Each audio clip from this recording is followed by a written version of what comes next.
Greetings, Black family, and welcome to On the Wake Up Radio. I am your host, DC Radical One, and you have entered the center. Shout out to our wonderful producer, Cindy Ashby. You can check us out on SoundCloud, YouTube, iTunes Podcast, Google Play, Stitcher, Spotify, and iHeartRadio at On the Wake Up Radio.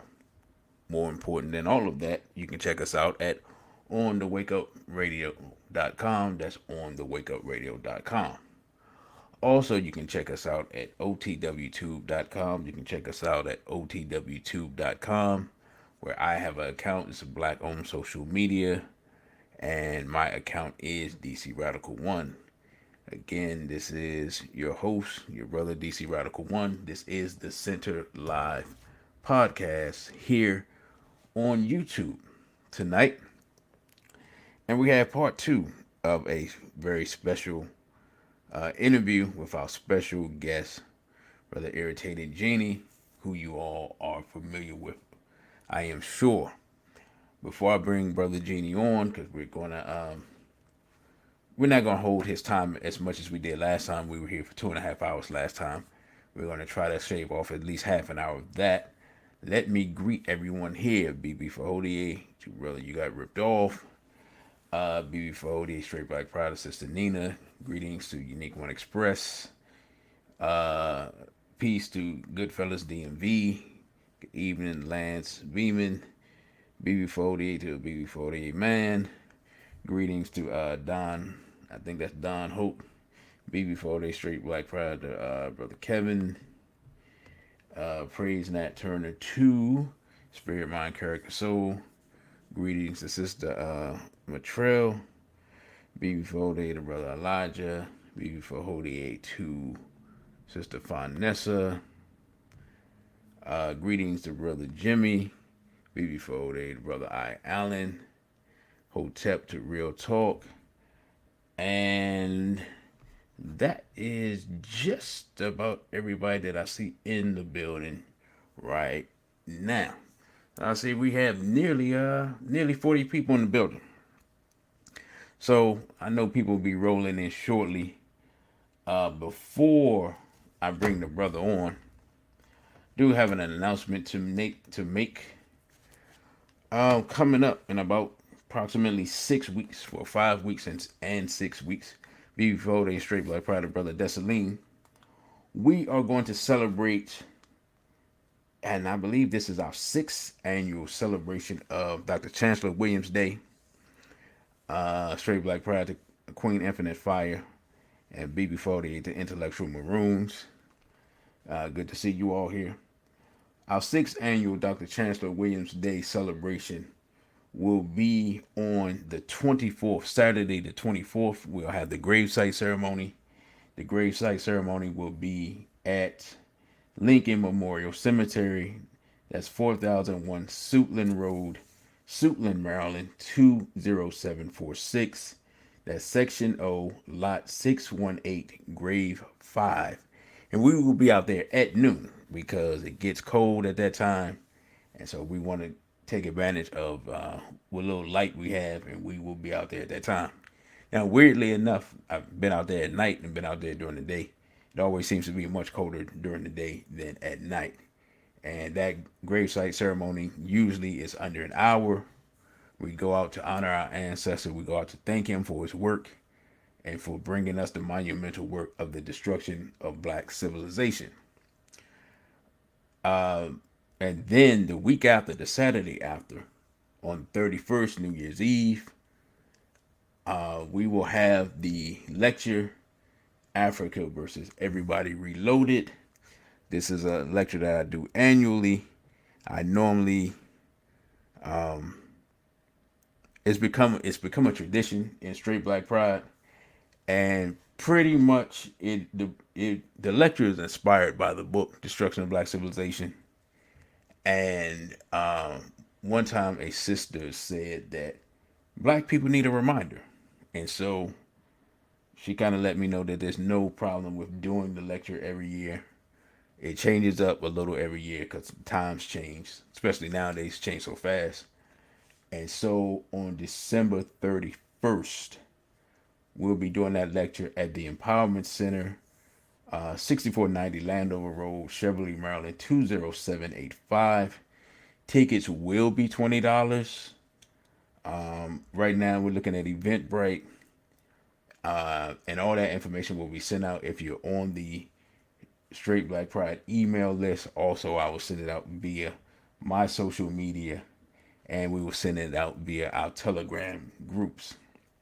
And also, just to let you know that on the January the 14th, we will be having our annual Dr. Khalid Abdul Muhammad Day celebration, and I will be presenting a lecture, and that will be Africa versus Everybody to the Hidden Enemies.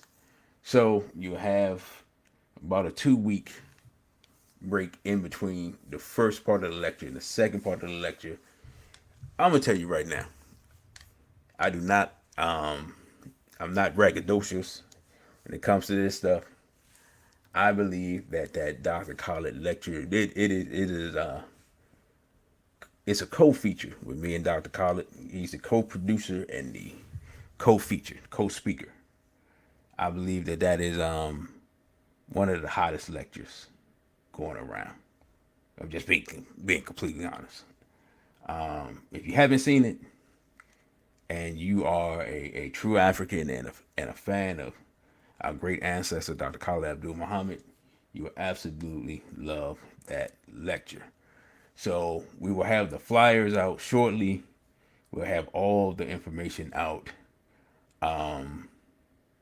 as you know, hopefully before this holiday. I forgot everybody cuts off everything early this week. So hopefully in the next couple of days we will have all that information out. And also what we're doing, because we're doing 6 lectures consecutively from December to May. After the Dr. Khalid Day, we will definitely have Dr. Francis Chris Wilson Day. And we'll be doing a death and rebirth of the Godless Black Woman.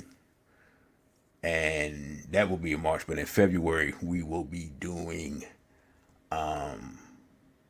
Memorandum 46 Exposed.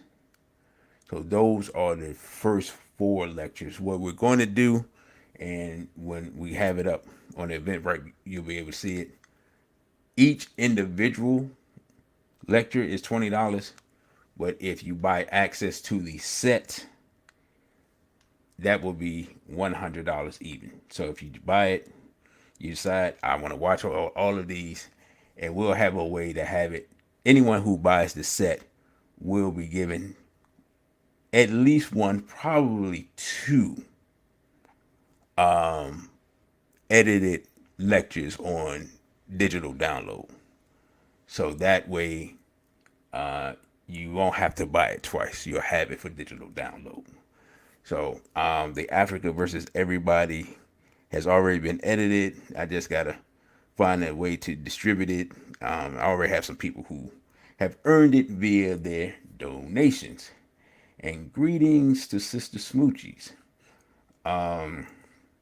So that's what we have planning for this year upcoming. And all that information will be sent out if you follow me on, especially if you follow me on Instagram. While my Instagram is still up, you'll be able to see that information.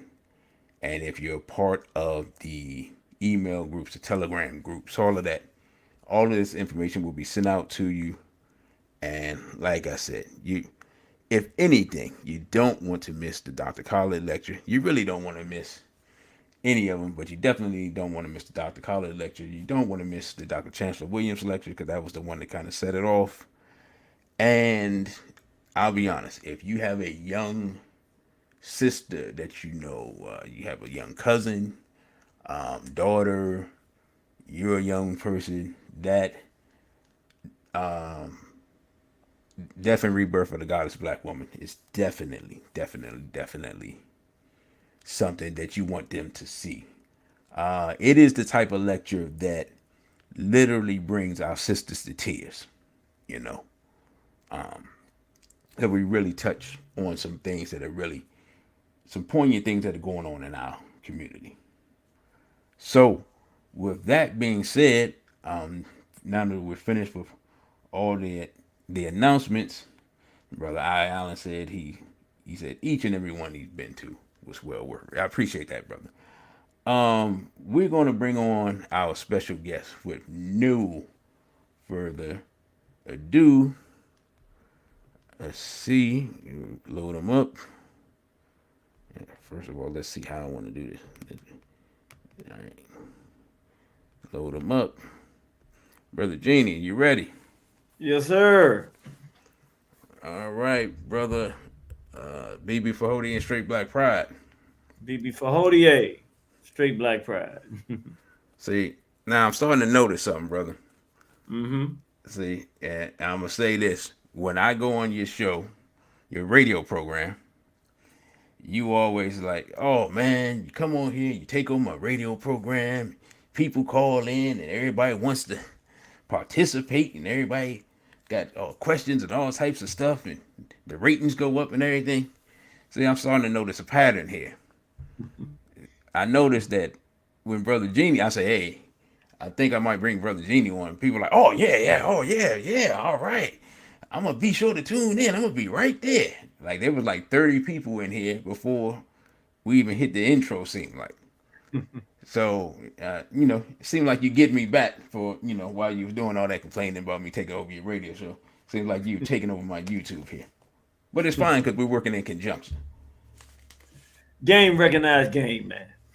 Yes, sir. Yes, sir.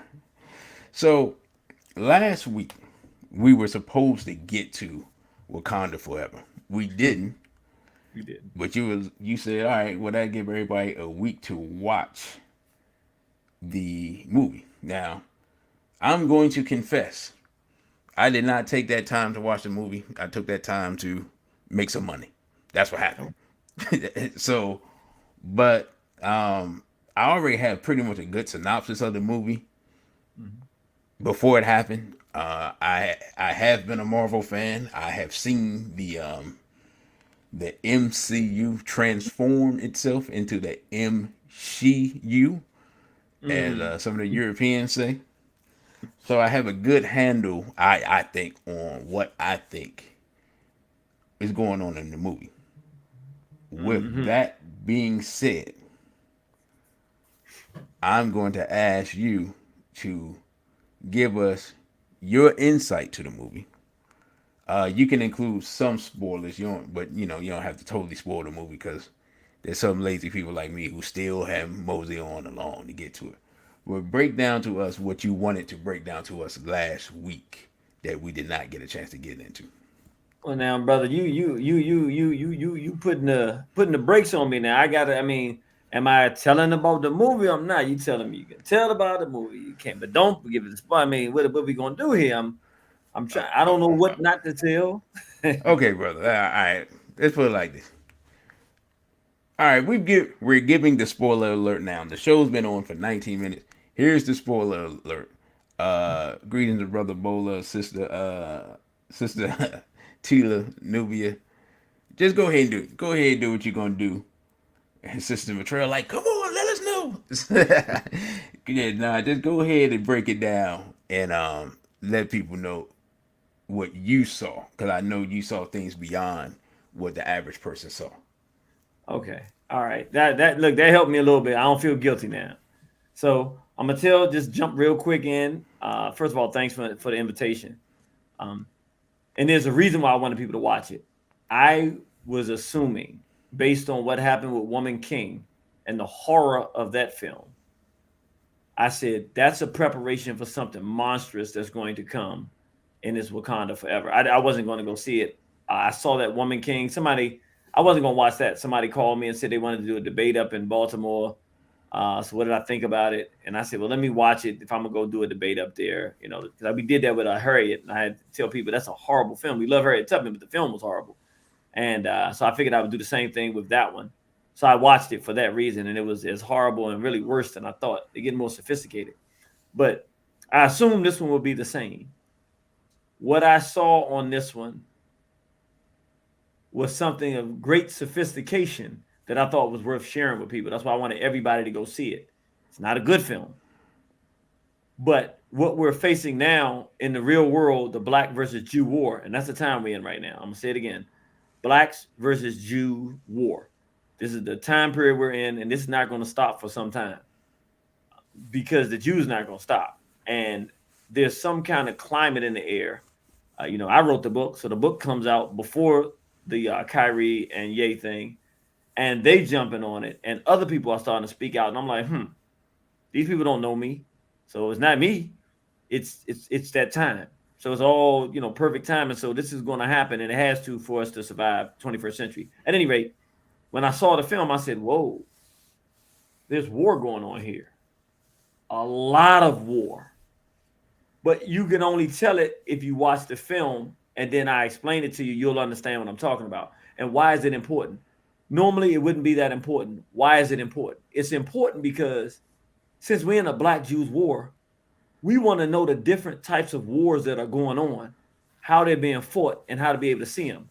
We want to be able to see the unseen, because a lot of times nobody comes out and tells us. A lot of times we get something happens and a bill is passed, or something happens at a school or a community center in our neighborhood, and it just works well for us. We just go and enjoy it.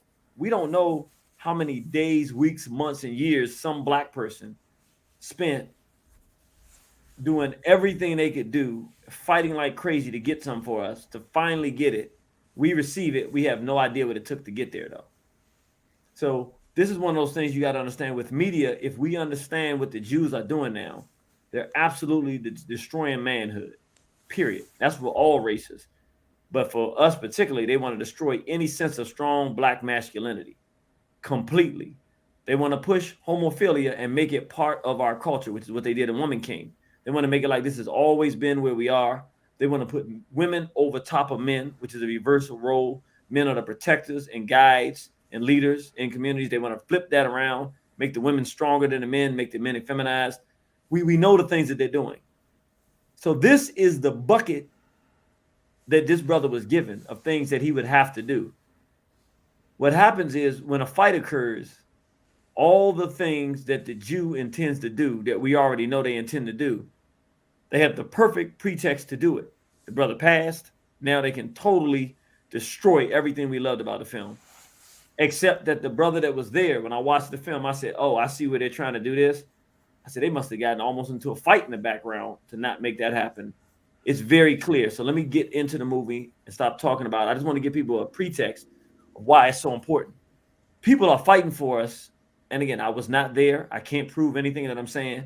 This is my years of study and analysis. I'm going to give you the negative things about the film first. And each of these things are synonymous with the themes that are in everything that you turn on. When you turn on the TV, when you look at a billboard, when you get on a bus, when you leave your house, when you don't leave your house, you turn on the TV, when you watch the internet, these are the themes that they're pushing universally all the time. And they were in this film with the objective. Brother, yeah. I'm going to stop you right there because something happened today and I thought about you. Football was on, right? And I was headed toward the kitchen. I don't even know what the commercial was. But they were showing all these brothers, right? And they were like, they had hung out the night before. But not brothers, but men. And they had like the quarterback of, I think Jason Momoa was in it. I think, because he's been in a lot of stuff, so it gets kind of foggy. And the quarterback of Buffalo was in it, and two other dudes I didn't recognize. So we got four men who were hung out and they had this time or whatever, and they, looked like they hung over and they looking around like, man, what's going on? And then they like, oh, it was Cash App. And they were like, yeah, I'm going to Cash App you the money. And then guess who the fifth person was? Some tranny. A Black transgender. The only identifiably Black person that I saw. So you had four apparently straight looking men. And then the Black transgender, it was hanging with them. And I'm just like this. So to your point of every time you turn on TV, radio, bus stop, billboard, that's just a prime example of what you were saying. Yes. You can proceed now, brother. Yes, and thank you for adding that because we need to make it practical for people. It's everywhere. It's ubiquitous. because that's what they're doing. They're destroying everything that relates to morality, ethics, family, everything, civilization. So I'm going to go through the negatives in the film, but I want to, because what's more important is the war of it, which means I'll have to show you the positive. And the positive is not that it's a good film to watch, but if you want to study and understand what it takes to fight and try to fight for your people in a situation like this, then you'd want to see the positives and hear the rest of this discussion. So let me try to make it quick for people. The negatives in the film. It was absolutely positively feminism. I mean, feminism on steroids. The women were everything, the men were nothing. That was the message in the film. This is what, but I want to be clear. These were the things that were given to him that he could not negotiate. In other words, he's the director, but he can't change these things because these are things that were already forced upon him. Where he didn't have the power to change these things. So you got the feminism, the women control everything all the time. Even a young sister that was from the United States of America, she was brilliant in science. It was imbalanced. You already have Zuri, who's the genius. Black Panther was the warrior. Zuri's the genius. Then if you come to America and there's a genius, it should be a young brother, so that the brother goes there as a genius and she's a genius. And now you have that balance of male female, because everything else is balanced when you look at the original Black Panther. He didn't have much choice in this. I don't think he had much choice. It's designed to be a woman are the best, men are nothing type of film, particularly as it relates to Black people. All right, let me stop you again, brother. To your point, if you remember at the end of Black Panther, right, the original, they set up the outreach center, and they go to Oakland, which the director is from. And who do they see out there? They see a young brother, right? That's right. So the way it's set up like they're going to take this young brother and show them his technology and so forth and so on. Now that character, there's no allusion to who that character is supposed to be in the future. Well, it doesn't matter now because that character doesn't exist. Black Panther not alive. all of that black manhood and that outreach of black men from the continent and black men in the hood, all of that, you're telling me, has been thrown straight to the garbage. Out of here. Whoever is in power is the design of destroying black manhood. So let me be clear about that. The power broker. But I want you to understand how it works. If the brother who did this film was not there, and that's when I get to the pros, you'll understand. You have no idea what we'd have been. I mean, it would have been cataclysmic on a level I can't even put words on. What happens, though, when you're a fighter, you have to take the fight that you get. And the fight he got is, do I take this? And again, this is all my interpretation. Do I do this film and not allow them to do what they want on the level they want to do it? Or do I step back and let somebody else do it? If they either let somebody else do it, they'd have ate us alive. It'd have been so bad, nobody would ever go see another one of those films. Or you would just hate it so bad, it would be, I can't even put it into words. So, so we talk about the imbalance. The men were not strong. In fact, it was an anti-strong black male film. Like, the men were not strong, definitively not strong. The strongest of the men was the man from the Native American group, who was the enemy group in this, or the competitor group in this. So he was the one that was strong, and they have him leading his nation, and then him having to fight Zuri. The men were weak and feminized, the black men. When they start the film, I mean, it really turned my stomach. They're going to a meeting with the UN Council because they tried to invade Wakanda, and they knew that they were trying to invade Wakanda since the king had died. And so the mother is the ruler now.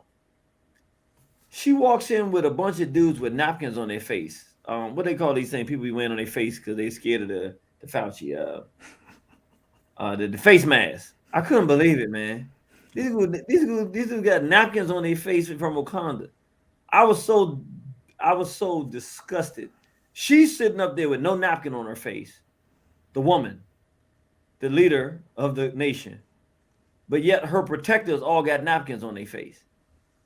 And the white folks in the room don't got no napkins on their face. I'm like, so you mean to tell me the leader of Wakanda walks in, she is sitting there telling these people off to their face, and the males are standing behind and looking weak with napkins on their face. I said, you got to be kidding me, man. I mean, it disgusted me to the point I almost wanted to walk out. That's the very beginning of the film. Also, we have a black woman who is Shuri, fighting the male leader of the opposition that was depicted as Native American. So they got them being led by a man.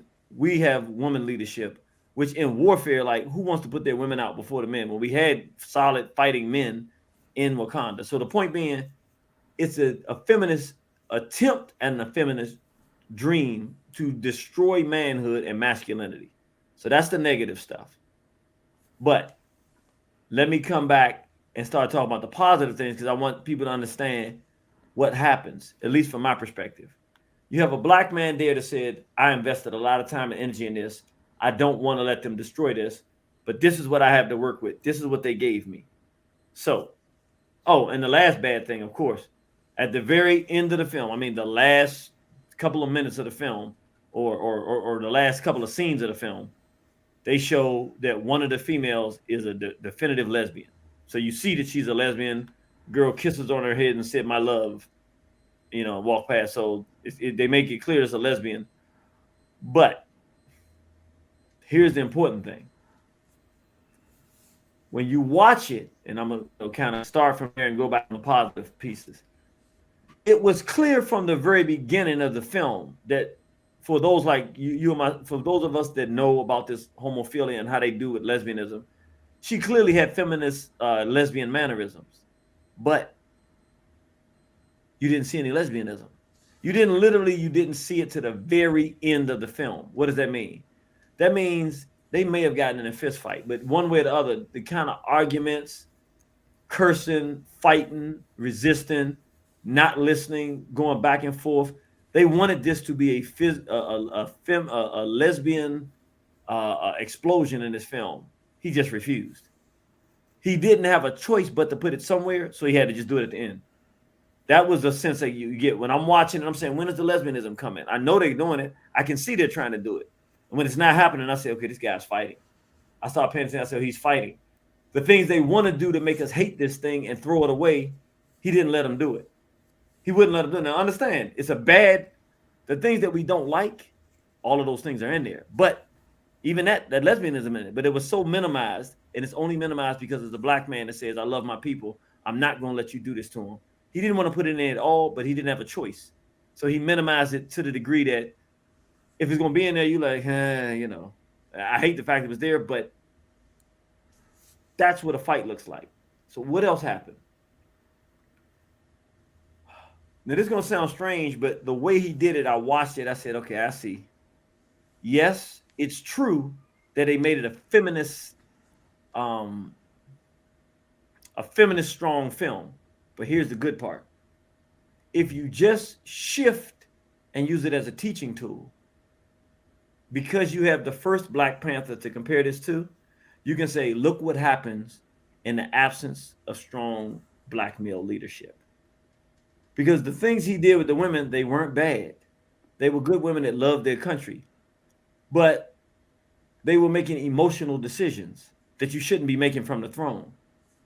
And you could tell that. It was very disorganized. But remember, the king had just died.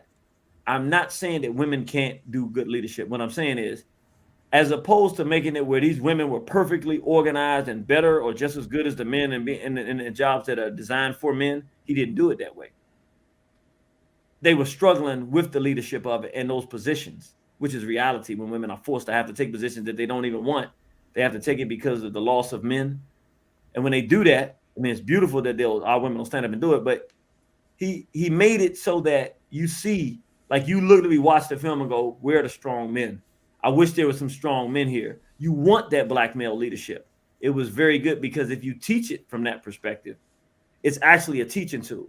You see what happens when you don't have strong black men? This is what an environment can turn to. So it's actually the way he did it, it can be used for good if you know how to do it. What else? Um, if you know how to look at it and talk about it, we talked about he minimized the amount of homophilia. Here's where I start saying, okay, this brother really loves black people. Now, we've been talking about, I'm reaching out to the white nationalists, and you are paying attention. He came from a different perspective, but it's a very legitimate perspective. The war was with a group, and it wasn't because they were bad or Wakanda was bad. It really was a circumstance that occurred. They had a legitimate right to be ready for war, and Wakanda was fighting for something that they had a legitimate right to do too. There wasn't a bad guy in that sense. They were just at war with each other. But it was no hatred. It was very interesting. And what happened is when Shuri went to that region to find them, the Wakanda drew first blood. They killed somebody in his region. Some of the people that came to find Shuri, matter of fact. But he had taken her where he had never taken anybody before, to this Native American paradise underneath the water. And he was telling her about their customs. They were very similar to African customs. So you get to see Native American and the African in their culture interacting with one another. You almost get the sense of feeling of what it was like during the 1400s or 1300s when African people go back and forth from Africa to South America and meet with the Native Americans and fellowship. You know, almost what you would see with the they came before Columbus with the Olmecs. Like you get that feeling of two cultures that respect each other and appreciate one another.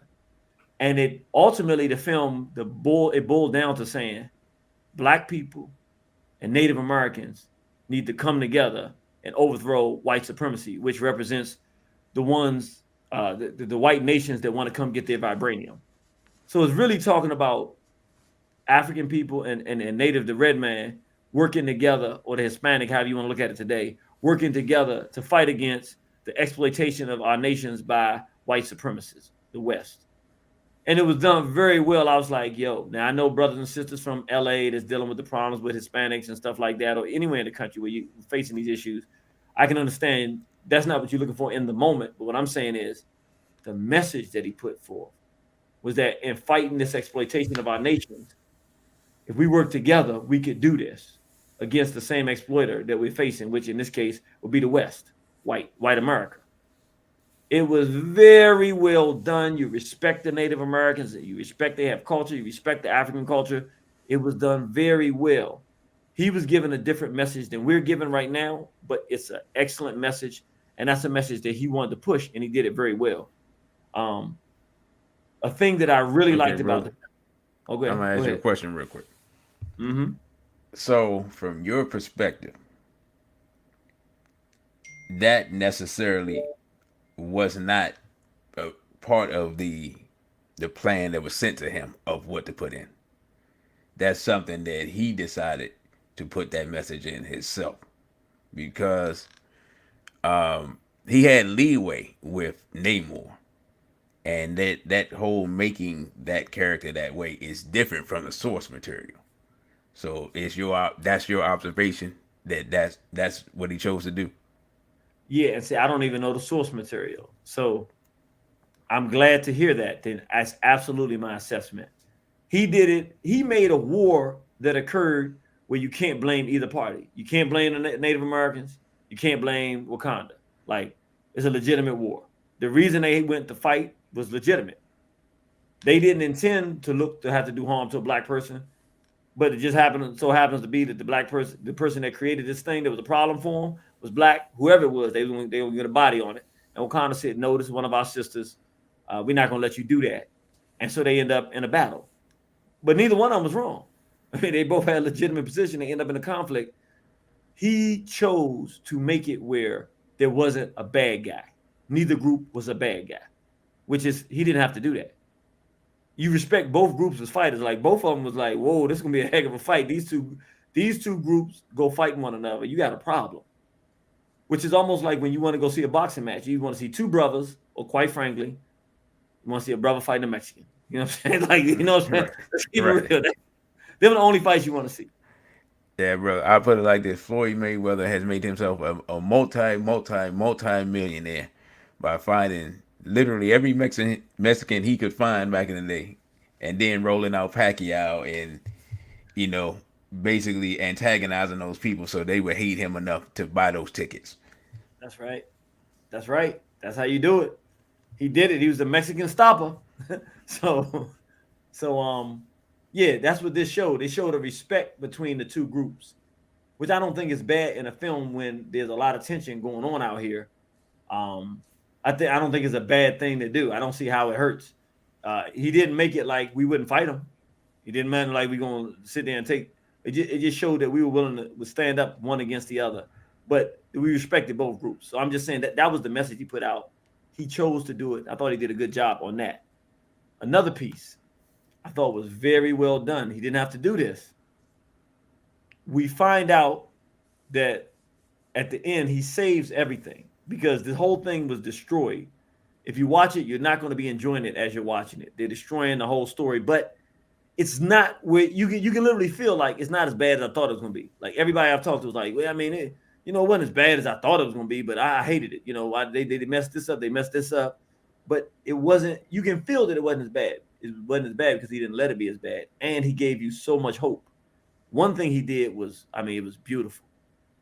You end up finding out that the girlfriend that Black Panther had, he'd end up marrying her. They had a child.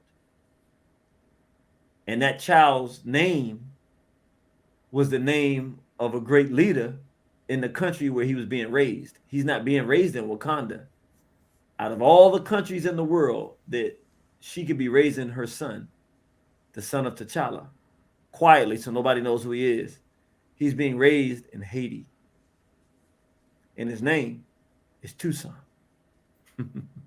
Now, for those of us who know who Toussaint is, of course, we would have preferred Dessalines as the name. That's not the issue. We don't know how much depth a person has on all of it. What we know is to pick Haiti and to name him Toussaint, that's a lot. That's a person, really, he's talking to us. He's not even talking to our people. Our people don't know about Toussaint or Dessalines. Certainly not Haiti. Our people, why would they raise him in Haiti? For those of us that know, we like, whoa, you got a war kingdom, the strongest in the world, and you got the king's son, the Sin King's wife and son fleeing and being raised in all the countries of the world.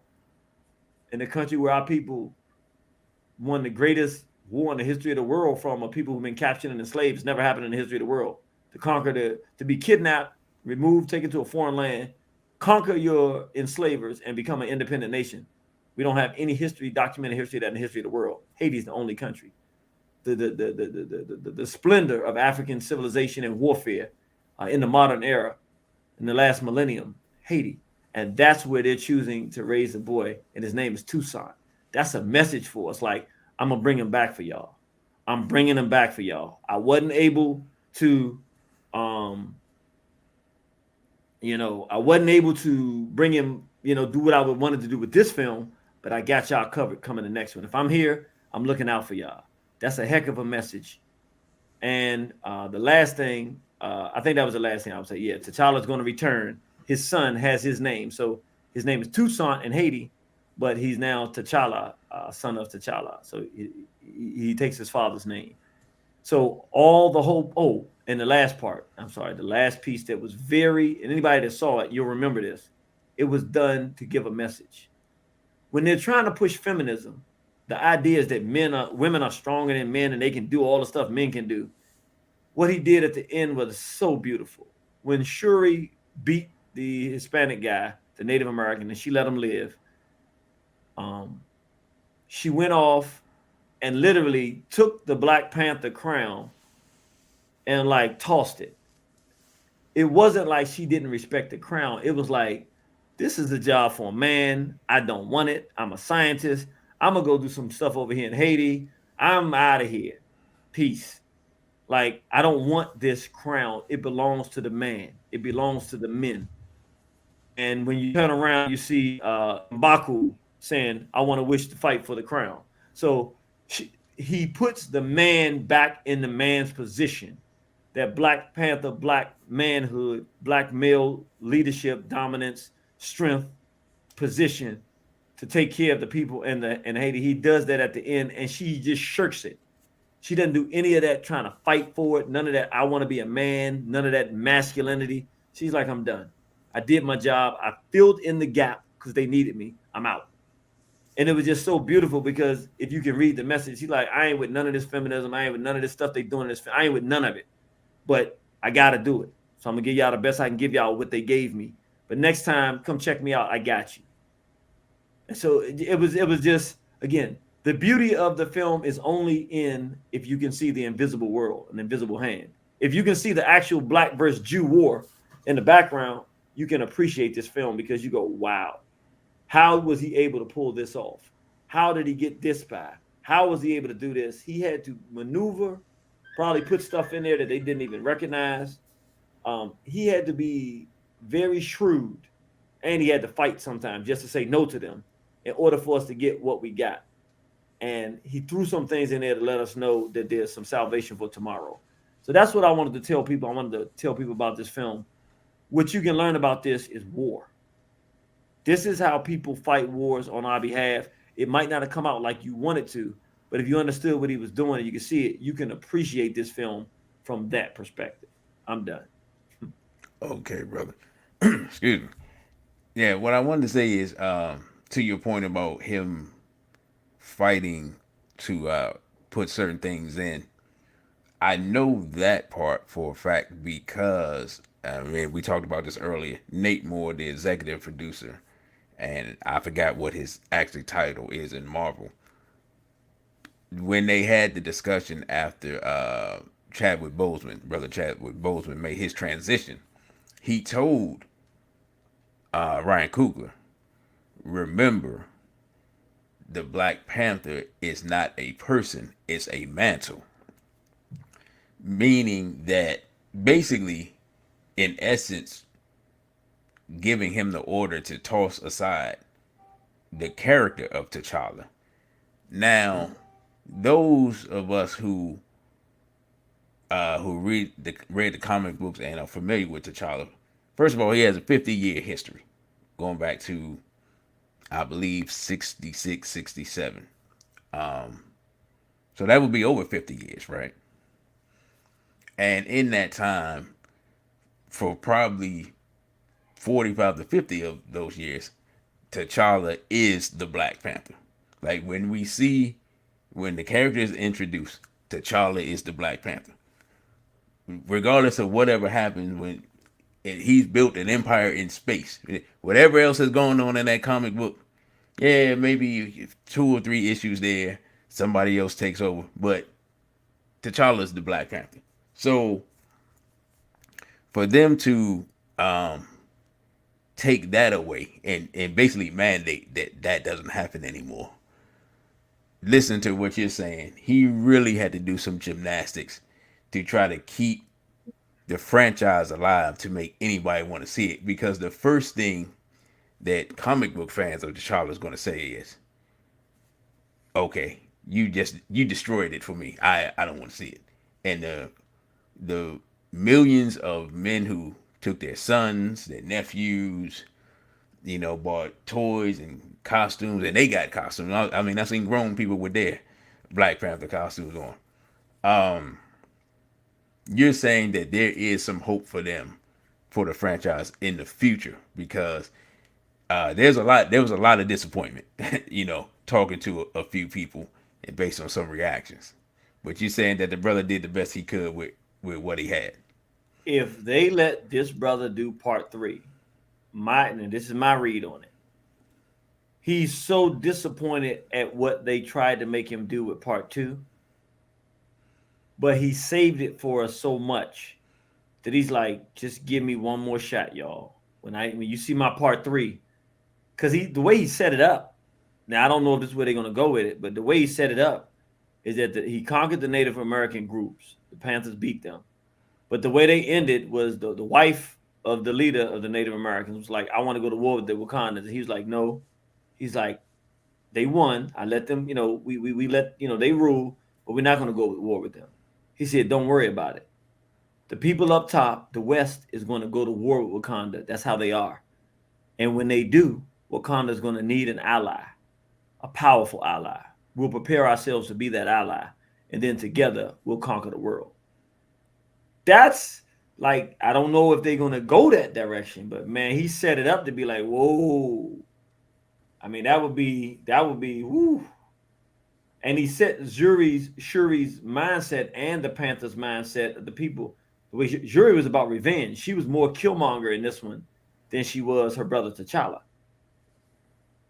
And so, like you said, I won't give all of it away, but I'm just saying, it's set up for a possible black brown unity war against white supremacy kind of thing through this through this scepter of film.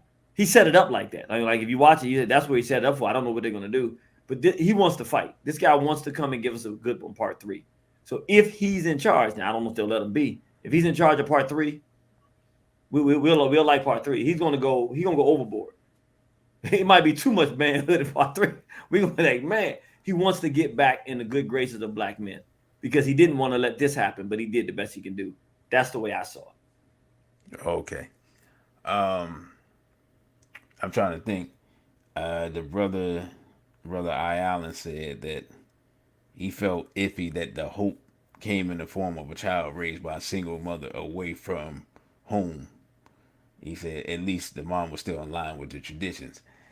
Yeah, a lot of brothers had that concern. But brother, I'm gonna ask you because from what you're saying to me, this sounds like very similar to the Asar Offset and Heru story of how he set this up with T'Challa, and basically because we don't see it because it's off screen, almost like the original Immaculate Conception thing happening. Break down a comparison between our ancient story and that aspect of the film. The where you can see the comedic rhythm in this film is, I tell you the place that I saw it the best. He just said it. Here you have the woman who pops up with a child. You didn't even know how she had it, but it's actually the son of the king, which would be the Haru. You just called it nail spot on the head. When you want to see it from the spiritual perspective, Shuri was angry with the world because they took her brother from her father from her, and she had lost so much. So many people died, and so many things happened. She was so upset. She just wanted vengeance. She wanted to destroy the whole world. When she became Panther, she goes into the deep sleep and goes to see the ancestors. She's expecting to see T'Challa. She showed up with Killmonger. Now, how does that play into the comedic story? It plays in, and I learned this from Baba Kwesi in the temple of a million years, Ramesu's temple in Abu Simbel. I looked up on the wall and I saw Set handing a scepter to Haru as he was going, or to either to the Sudan or to Haru going to battle, whichever one it was. I was like, wait, hold. I was like, Baba, they messed up. Now I'm sitting there, I'm up here telling Baba that the ancestors messed up with it, because I'm like, wait a minute, Set can't be helping give the scepter. That's evil. Like, he's like, no, brother. He laughed at me. He laughed at me, he laughed with me, and he said, nah, sir. He said, look, our ancestors never had deities we couldn't pray to. And I was like, whoa. See, Set represented evil. He killed his own brother, but what our ancestors were saying, that set in like war, mercilessness, ruthlessness, killing. You're going to need that sometime. When war comes, you need that energy. And when you do, you can call on Set. You say, but he's evil. Yep, he's evil. You can call on Set because you're going to go do some stuff. It's not going to be nice. And so she ended up waking up, going to him because she was about to go to battle. And she didn't want to forgive nobody. She didn't want to do none of that stuff, none of this turning the cheeks and all that. She wasn't trying to hear none of that. She was on that Malcolm. She was on that Garvey. She was on that Nat Turner. And so when she was going for Nat Turner, she couldn't go to her brother. That wasn't his spirit. She ended up going to Set, in this case, which would have been Killmonger, the evil one. But she hit him with something. I mean, it was really deep. She hit him with something. He was saying, you came here. You were looking for me. You needed me. He said, I'm the way things should go. And she said, but fool, you burn down all of the uh The heart-shaped bird. you burnt down all the heart shaped earth because there couldn't be no other king. And like the typical egomaniac, he wouldn't respond to that. He just said, "Yeah, well, you came here because you want to go out there and do something." He ignored that, which I mean, it's a lot of depth in that. I don't want to spend all the time on it, but it's a lot of depth in that, where some of the political ideas and the warrior spirit of them, like we all fell in love with. I don't know who didn't. I think almost everybody fell in love with that aspect of Killmonger, the wolf our people, but he had no character. You can't have a leader like that. He'll destroy you. He'll destroy you before you get to your enemies to fight your enemies. So, but the point is, she went to him. She woke up to him. That wasn't where she was trying to go, but that's what she needed. That's what she really desired in her. And it shows that there's a balance, Asar, and Set. So it kind of shows that. And then, like you said, you got the Aset, the mother with the child who has to raise the child now, and is going to have to take him to learn how to fight, to be able to go to war, to be able to win on behalf of Wakanda, which is just like the Asar said, Haru's story. The only difference, he wasn't killed by his evil brother. He was killed through sickness, but it's the same general construct. A lot of Kemet in this thing, a lot of it, if you can see it. Okay. Brother, you got ripped off. He has a point. He says, let me bring that up on the screen. He says, but in the comics, Lupita's character attacks Wakanda. If Coogler doesn't do part three, then they can use her son as a means to have her attack Wakanda, pushing male-female gender war. He said, what are your thoughts on the possibility of that? He's not gonna do that. My read on him, he don't want none of this male female war stuff.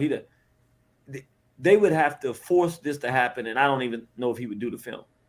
Like, he's ready to take this thing back to the men being the leaders, men being the strong ones, and in a masculine direction. He clearly made it clear he wanted to do that by having uh, M'Baku standing there to take the throne, her throwing the throne away. She didn't want the throne no more, and the son being shown that he's coming. He made it clear what his direction is. It's very clear. Now, I can't say what they would do. They'll do whatever they want to do. But if he's there, he's not doing that. If he's there and he has any power and they give him reign, we're going to have a powerful part three. That's if they give him that power. Yeah. Right. Well, and we hadn't really talked about this aspect of it because you were saying how it was with the feminism, and I was thinking, like, if you listen to a lot of the comic book connoisseurs and the nerds and the people that are into all that stuff, they have been complaining, rightly so. I can't even say complaining. They have been pointing out the direction of the MCU since the culmination of it with Endgame. And you saw it in Endgame with in essence, the little feminist scene with all the women lined up and all that stuff. And, Captain Marvel basically so powerful that it's like, well, why do we have these other 800 people here? She just Right. flies in, destroys the whole ship. Now, this is the most tyrannical dude who destroyed half the whole universe, and she just flies in and just destroyed it. Yeah, we saw the film. I don't know why I'm rehashing it.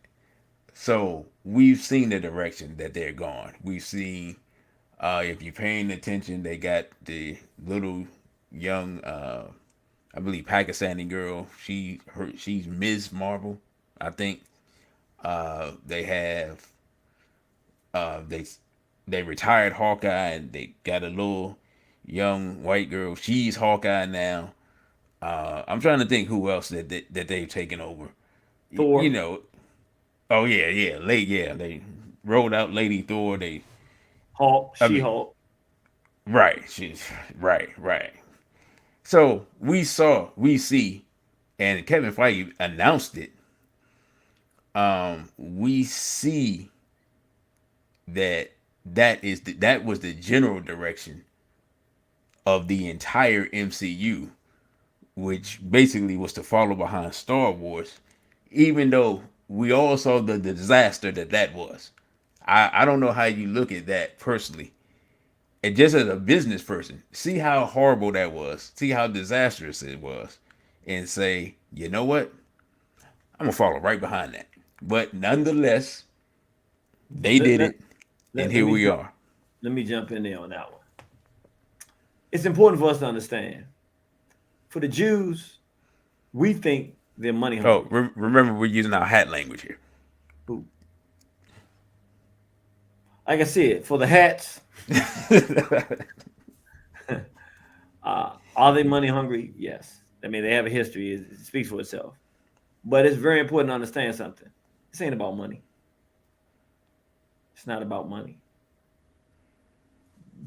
They make the money. You know, I mean, they care about it. I mean, they want the resources, but they want to take over the world, decide the planet, and have a few people left that are under their total control with this mRNA. It's not a game or a joke to them. So pushing their ideas on the people and the masses is more important to them than how much money they make. They just want to make money while they're pushing their ideas on the masses. It's far more important to them than the money because they own all the money. Like it's almost negligible, really. It's not negligible because they're greedy, but it's negligible to the degree that their interest is not in money. They want control and dominance, which is bigger than money. That's what the money gives them. They want you to suffer and die. And so when they're stripping these things from us through film, that's just it's a parallel a parallel active uh, action that's parallel to what they're doing in the real world. And so they're telling you where they want things to go. And so they show you because they want you to go that way. And it allows them to know how far do we have them. Have we stripped all the masculinity out of them? Will they accept this? Are the young people okay with this and the older ones are not? If so, then we can just keep pushing it so the young people will fall into it. Are they not falling into it? Where are we doing? Because in order to do what they're doing in the real world, they have to destroy masculinity because at some point people are going to recognize what they're doing and go upside their head. They know it's coming because it's come before. They just want to minimize that. Well, they want to avoid it, but they're not going to avoid it. They want to minimize it. They're not going to minimize it, but they're going to try. And so they do it with these films. The money doesn't mean that much to them. Okay, and that, I mean, that makes sense based upon, because I forgot to mention this part. Another thing that has happened that really opens up this space for them to push these agendas is that the the source material, the Marvel comics and all that, has been taken over by people who are openly pushing agendas and who really have no interest in the comics themselves, and they become the writers and things like that.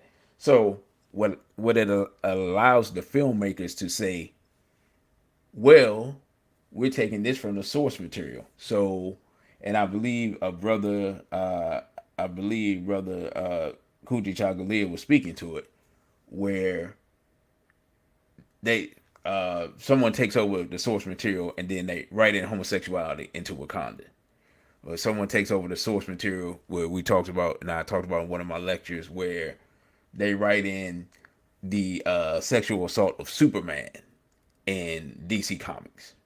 Right now, Superman can move a whole planet, but he can't defend himself. You know, and so we see this attack not only on black culture, but on, as you said, on masculinity in general, and on the the concept of strong men. And the bad part is that most of the time, from what I've seen, as in this entertainment field, especially with these comic book world and all that stuff, they're getting us, meaning black people, whether it's black women or black men, to push this agenda. And I want you to talk about how that puts us at odds with people who we actually would agree with. So you can turn on YouTube and see European males all day talking about just feminization and this feminism and all this stuff, and pushing on it in that culture and the desecration of Superman. Because I got that from them. I had no idea, but then it's a black face in front of it that wrote the comic. And then we're sitting around here and we're talking about the feminization. We've been talking about the feminization way before I heard them talk about it. And here we are. But when they turn it on or when they talk about it, they see a black face. Now we know it's the hats, but break down, do they know, and just show how that causes confusion and causes even more disagreement than what we naturally have with those people. All right. So this is what I've noticed. I've been doing more and more speaking with. I mean, I talk to straight up Nazis. Let me just be clear. I talk to Nazis. I told them every time I go, I didn't come to meet no nice white folks. Ain't nothing I can do with them. I need the nastiest white folks, the ones that we traditionally had the worst time with, because at least they're more honest. And we talk honestly to one another and we begin to see things. When I go into their forums, even if I'm speaking, they do their little typing on the side or whatever. If I ever go back in and look at what's being said, I've gone to some of the different threads in different places and realized something. Black men, when you hear this, is going to shock you because you would have never probably imagined this. Because when we grew up, homosexuality was synonymous with white. Like that wasn't no black stuff. We wasn't with that stuff. We didn't. We just saw it racially being white, not as something that's black. That was our idea. When I go to their threads, they literally say stuff like, well, black men are 3 times more likely than a white man to be a transsexual. Blacks are 50%. You got a 66% chance of a black male being a bisexual, and they're saying this weird stuff, and I'm like, it's like the Twilight Zone. I'm like, nah, this is stuff we used to say about white. We didn't get no percentage. We like, nah, they kind of gay. But now I'm actually looking at it going, well, what they're saying is ridiculous from a black white perspective, but I can't even say it's ridiculous now in the sense I wouldn't compare us gay to them gay, but I would say the level of homophilia in our community is I never seen anything like it. My point being that the white perception now from the guys, it used to be the total opposite. Man, they hate gays. Why do they hate gays so much? Because we was against this thing hard. Now the perception is he probably gay. He black. A whole different cultural dynamic and construct has occurred, and I don't think most of us even realize that's how they look at us now. And they're not saying it to insult us. They're saying it the same way we used to say it about them. That's how that's what we look. That gay stuff's some white stuff. That's how we grew up. With that gay stuff. Now, when they see that gay stuff, it's that black stuff. And it's unfortunate because, like you're saying, who made Superman black? When they look, oh, they got a black director. Look, he gonna make him gay. Of course he would. He's black. So these homophiles give us a terrible, man. If I was to talk about some of the socio-political things they're involved in, the black nationalist Pan-Africanist unwillingness to stand up firmly against homosexuality and pedophilia and take a firm position against it and fight it has been probably the greatest disaster of the 20th century. We're hemorrhaging now, and it all stems from our unwillingness to take a definitive stance against that. It's made us less than men. That's why I'm not part of it no more. I'm not doing it. Okay, well, you know what? You just brought up a point with that because you're saying we didn't. The people in the movement and many of our elders and some people who have taught us and whatnot refuse to take a stand. I'm going to posit something. I'm going to say it's because, and we've had these discussions because these are some of the people that they've known for a long time who've been creeping around under I ain't mean to use the word under the covers, but in essence, yeah, creeping around under the covers, doing all types of things, keeping their secrets hidden because people didn't want to out them to bring a bad light on the movement as a whole, right? And so you have stated that, and I don't know if you stated this publicly, and so you can correct me if you say it publicly, but that there has been a large infiltration of homophilia into what we knew as Pan Africanism and Black nationalism. Point out some of the people if you're willing to name some names. I'll say one of them. We know, or I call him Gazy Coco. I forgot what the dude's real name is, what he called himself. I call the dude Gazy Coco. Talk about him as an example, and that whole thing with him and Amali Yesterteller. Can you talk about that, brother? And I will, and I'm gonna speak because I just saw somebody put a thing up here, and I'm appreciating people's honesty. There's someone here, brother named Jimmy. He says, "I have to say that I'm no longer homophobic anymore." But then he says, "I'm always condemned pedophilia." However, I'm gonna put it in the context of, and it's gonna speak to what you're saying. I'm gonna put it in the context. I was talking to a brother. He said something that was jaw dropping to me recently, and it really made me stop and think. It was very, very, very thoughtful. It's actually brilliant. He said, there's one thing I respect about white folks. And I'm like, from this brother, I'm like, I got to hear this. All right, go ahead. Tell me what you respect about the white folks.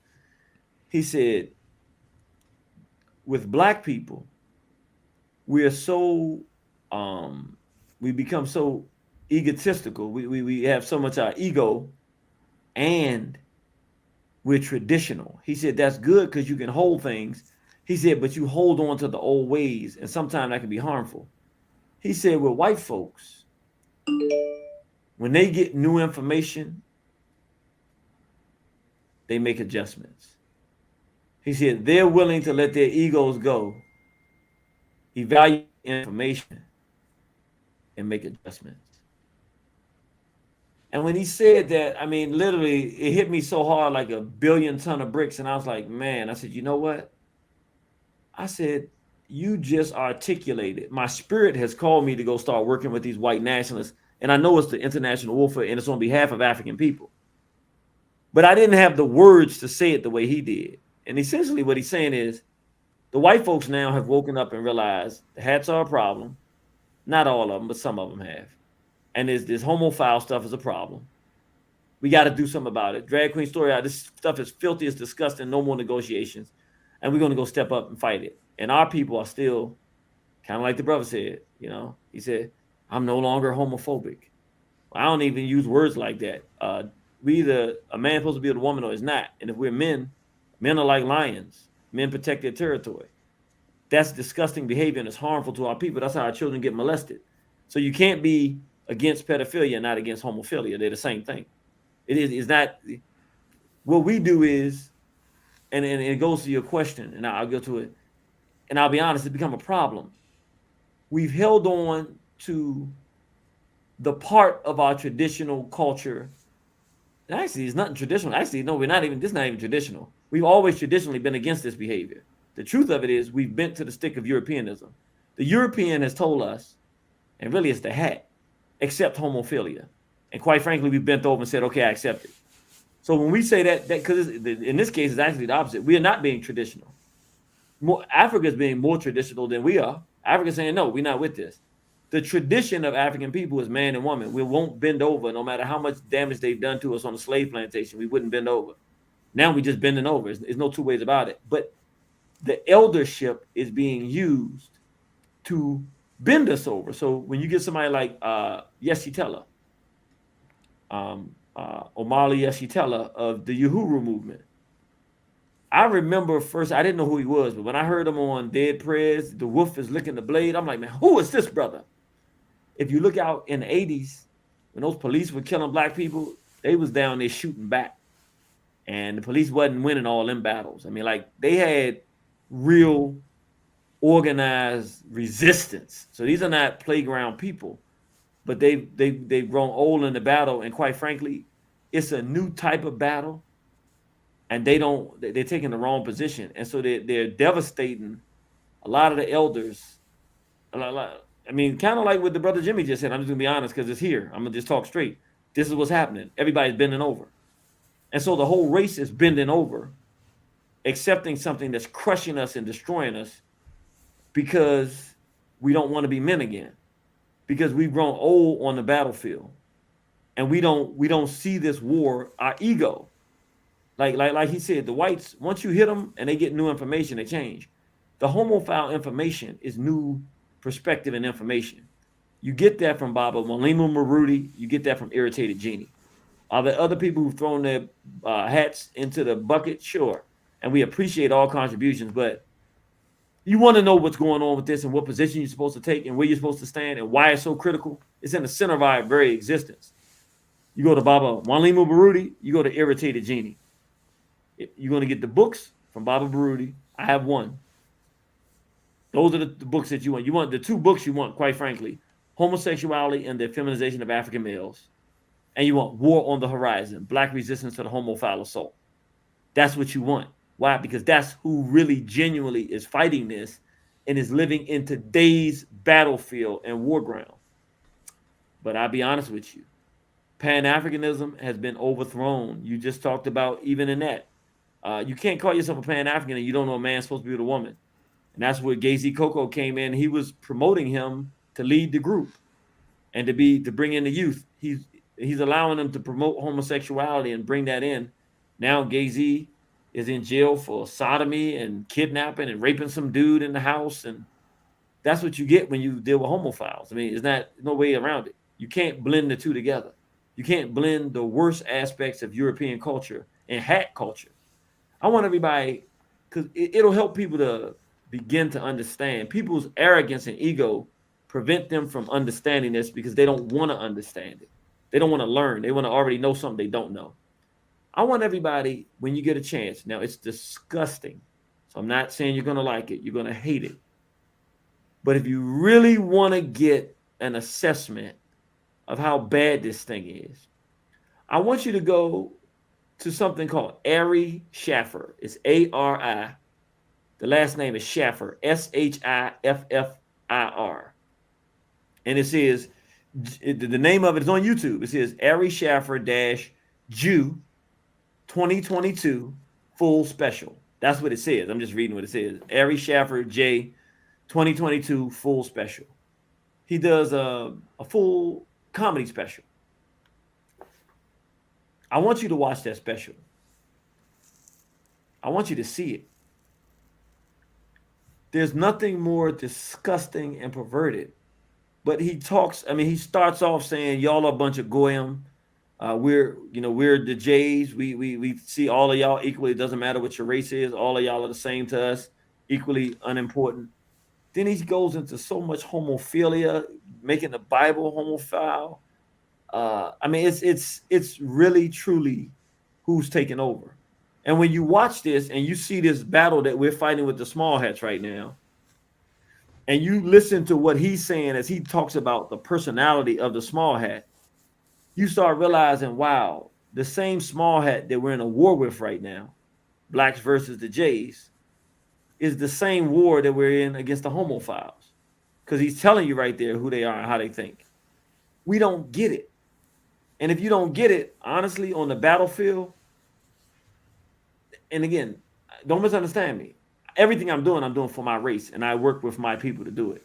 But honestly, it's part of why I'm working with the white nationalists now. Because to be honest with you, there's only certain amounts of us out here that get it, understand that the homophile agenda is bad, and we'll fight it. Most of us are cowards.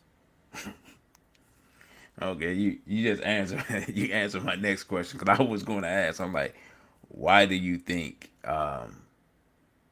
we've been so reluctant to take a stand against something that, because now it's gotten to this point, and for a long time, let's just be completely honest, sisters were shielding homophiles in our community. Mm-hmm. They were befriending them. They were, leave him alone. He ain't bothering nobody. I mean, I'm sure you heard it before. And some, you get some young dude and you trying to toughen them up and like, hey, we trying to teach him to be a man and all this stuff. So we know that history. And I'm not totally putting it on sisters, but I'm saying they were a shield for these people back in the day, and now we're to the point now where it has come back to bite the sisters because the regular homophile is being replaced by the open mentally ill trans person who basically is telling them that they are more woman than the women are. And now it seems like now the sisters are like, okay, enough's enough. you know, I mean, we know how it is. When suddenly when it's your pockets being assaulted or your identity being assaulted or it affects you once the plague comes to your house, now everybody wants the cure. But before that, nobody really wanted the cure. Um, so I would say what you answered, you said it's just sheer cowardice. Is that the only reason why we're just we refuse to take a stand against it? Ego. A part of it is this is a battle for today's brothers and sisters. We haven't effectively put together an organization or a national institution or organization for the purpose of fighting this and fighting for our culture. They put tremendous pressure on all races not to fight this because it's the center. If you fight this, you're fighting everything that they're trying to do internationally because you're breeding real manhood. And the women are going to love real men and they're going to produce children and families that are real families. And you're going to have fighters. It's just that it's not complex. So they have buck broken organizational development within all races. So that's one part. We don't have the institutions to do it, and quite frankly, money.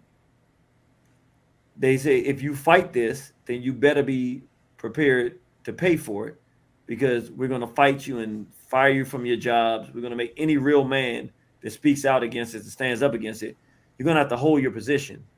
And then, quite frankly, I got to give it to the hats. They've systematically replaced our leadership nationally and internationally with homophiles. They've done that to white folks too, but the black people, I think, are the worst. Like, our leadership are promosexuals and homosexuals, and most of the promosexuals are homosexuals themselves, homophiles. You got pedos. Most of our leadership are promosexuals or homosexuals, and the ones that are not are cowards. So you just don't have people that have the courage, and then the ones that have the courage don't have the capacity to stand up against it. So, what percentage? Because he said most of our leaders, and we're not even going to name names. We'll save that. Actually, we'll save that for the lecture because we name names in the Can you give me lecture. one quick question? I mean, I put it in the private chat. Somebody asked for the link to the Ari Schaffer. Are you able to put it in the comments? Let's see. Because I put it in the private chat. Right, because I have not. Okay, I no haven't problem. been able to do that. Yeah, No problem. you might have to just type it in publicly, or I can. Let's see. There's no issue. I just wanted to ask.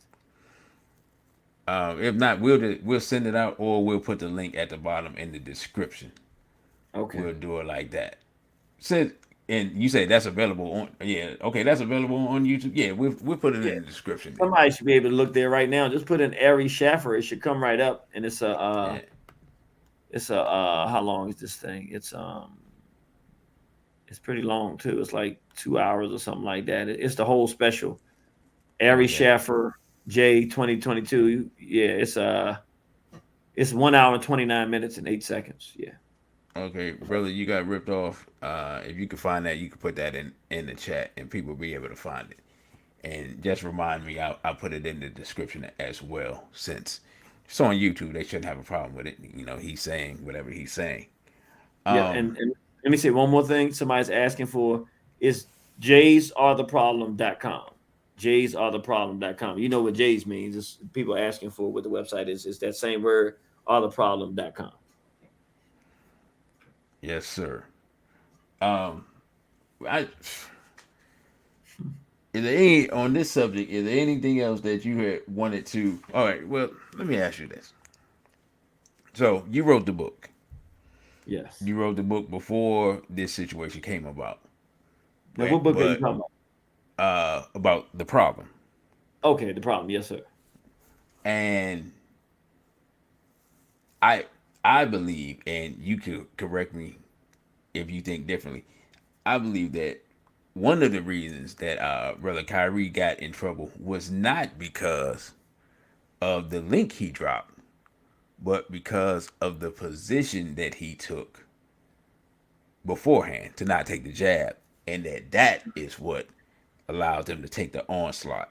Talk about his decision there and the significance of him making that decision and why this particular group of people would attack him. Tell us what that connection is because it's not readily apparent, I don't think, to everybody.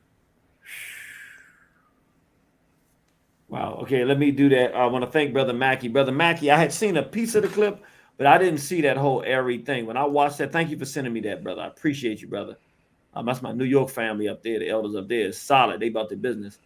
That thing really affected me. And I'm glad you asked that question. Okay. When we're talking about the what do I call it? The Fauci. When we talking about the Fauci, um, that brother refused to take the Fauci for a whole year. I don't know how much money he would have lost doing that. He took a lot of heat, a lot of pressure against him. They never really forgave him for that. So of course, when this happened right during the time when Ye was doing what he was doing, it really brought them, another level of intensity. But you know what I'd like to do? Because I think we have a clip. One way I could explain it, because I'll say this: we were just talking about the homophiles, and let me say this: the fact that the homophiles are replete in the Pan African / Black nationalist community, particularly Pan African. Definitely, they're going overseas in Africa, calling themselves Pan Africans, pushing the homophilia. In America, when people are looking to people from the community to work with and talk to, they end up talking to homophiles. Homophiles are never going to get you to stand strong like a man because they're not men. So it's a problem. I mean, it's causing, so even in this situation, I'm looking at it and it's like we were talking about apologize for Kyrie campaign, and I'm looking now, he kind of backed up, he pulled back, he's playing again, and I'm like, And I know some things that some other people don't know that make me be like, I want to do it, but we have a problem with the homophiles, and it's directly connected with the problem with the small hats, and it's always connected. I'd like to, if you, because I want to show people when I realized that this thing here and how I came to realize what was happening. Because it was very bizarre. I knew when it started happening, when it first happened, people were getting sick before they were given this, the year when it first came out. I knew something was wrong, but I didn't know what was happening. And I didn't believe it because they've been saying this every 5 years or something. Is what's the thing from Africa? Ebola, H1N1. What's the shaky cow, the mad cow? I mean, there's all this stuff coming. We know that they're trying to do something. I didn't know that this wasn't just one of those. And then when people started dying, first I heard it was a bunch of white folk dying. And I was like, oh, it's probably just something that's coming around. It's not going to affect black people. Then I heard that black people in New York were dying like crazy. And my good friend, Brother Mike Graves, I contacted him and I said, wait, Brother Mike, I need to ask you a question. I've heard that people are dying up there. He said, I don't know somebody who doesn't have a family member that hasn't passed from it. I said, whoa. So then I was trying to figure out, is this something that's targeted at our people? So I couldn't figure out what was going on. And I want, if you have that video, I'd like to show people. I want people to see, because it really, it talks to, oh man, it talks to so much. I want to stay on track. I really want people to see like the necessity to have organizations and why they're important. Because to put it into context, in 2018, in Straight Black Pride Movement, we had one of our greatest events. We were at our height. Then some things happened, and we had problems with Straight Black Pride Movement. This is the most, when people say what bothers you the most, a lot of times I've never talked about this. Like when I'm about to show, I've never shown this, never talked to anybody about this. My first time. But I want people just to see the weight of the importance of having organizations and why you don't want to let things destroy organizations. And the people out there that know me, y'all know that when they called everybody in this country and told them that people were being lynched in Delaware, nobody would go. The only people that went was War on the Horizon when it first happened. Later, some of the people from Philly came down, but in the beginning, he contacted everybody, and you can talk to Dr. Issa, he will tell you nobody would return his calls. We heard it, we came, we dealt with it the best that we could, and we think that we stopped it at least temporarily. 2012, they were lynching black people in Delaware. We went. I'm saying that to say, I want people to see what happened here, and I'm gonna tell you what I wanted to do and why it was so harmful. And the objective of this is to say why it's important for us to keep our organizations together. This is not me knocking anybody. I'm just saying, even us, we have to be able to keep the organization together. Can you play that clip, brother? Yes, sir, brother. Let me load it up and make sure that plays. Okay. And I want people to just see this. 8:42 New York time. Oh, and I got to my regular unit, and they took. Okay, brother. Did you want to set it up? I did want to say one thing. There's some profanity in it. I didn't have time to take the profanity out. But she was okay. Yeah, I do want to set it up real quick. I knew something was wrong. I talked to Brother Mike Graves. He told me that he didn't know one person in New York. These are black folk that didn't have a family member that had died from it. And I immediately said, whoa, this is an attack on black people. But I wasn't sure what was going on. First it was white, now it's black. And this is when I figured out exactly what was going on. And it was because of this individual here. So that's why I want to show it, because I'm telling the truth. She uses some profanity, but she was in the hospital. And I'll break down, why, I think it's okay to hear this, because this is actually how she felt. That was 23 minutes. I didn't leave it that long. It's only about 6 minutes. But I want you to get a sense of this so I can tell you the transformation I had to go through to understand what we were dealing with. All right, brother. All right, we're going to load up that clip now. And it's about 5 to 6 minutes long. Yes, sir. My patient away, my black guy. And now I'm getting switched units. This is exactly what happened before at the other hospital. As soon as I told somebody, and like management, and tried to advocate for my patient, they take the patient away from me and then they move me. So I legitimately don't even know what to do anymore. Even the advocacy groups don't give a shit about these people. Literally, Black lives don't matter here.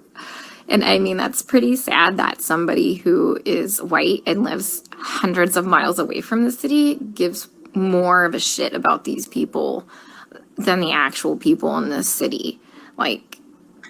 For real. I had a complete breakdown yesterday because, I missed an important email to do a revision on my proposal. So my proposal got canceled because I was trying to advocate for my patient and talk to management here and get the care that he needs because he's being medically mismanaged. And I just had a complete fucking breakdown because you know what? My entire proposal got canceled because I, wasted my time advocating for a fucking patient who's just going to die anyway. And sure enough, they take the patient away from me. And then almost 2 hours into the shift, they switch me units. This is exactly what happened at the other hospital when I was advocating for the little Hispanic lady. Guys, here's the thing. Let me try and put things into context for you, okay? I know not everybody's gonna live. I'm not that fucking green or ignorant or, bright-eyed and bushy-tailed to think that, okay? I know we're gonna have a shit ton of people die. But these people aren't dying from COVID. Let me give you several examples here. An anesthesiologist intubated the patients, I think it was bronchi, and of a patient, and they couldn't get the sats up. And for about 5 hours, like, we were waiting on a chest x-ray to confirm that the placement was wrong. And in the meantime, while we're waiting for that, and we've told the anesthesiologist that it was placed wrong, because, like, literally only one side of his fucking chest is, like, inflating. He dies. Okay? To try and figure out a CRRT machine on the fly. Like, we are adequately staffed. There's a shit ton of staff in there, like, and we have a nurse who does CRRT in there. She has a different patient load. We told them, like, hey, let's just swap these nurses so the one that knows how to work this machine can work this machine. But they didn't want to do that. So I'm pretty sure that patient will be dead here in a couple hours. And this is why I freaked the fuck out yesterday.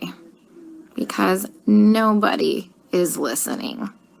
They don't care what is happening to these people. They don't.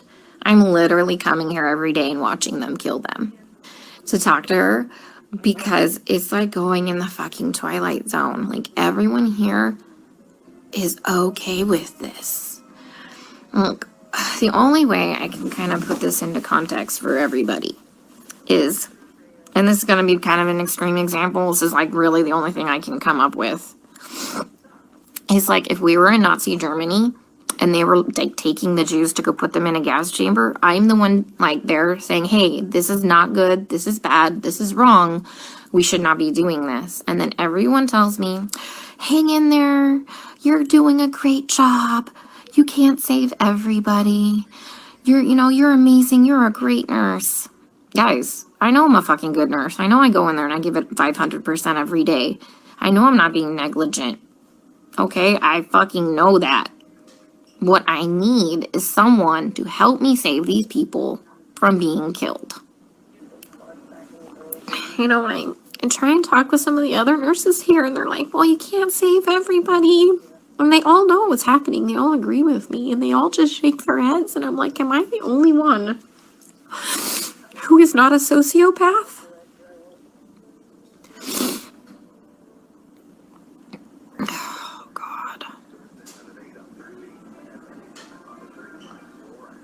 Watched an anesthesiologist place an ET tube and rupture their esophagus, and the guy choked to death on his own blood. COVID didn't place that ET tube incorrectly.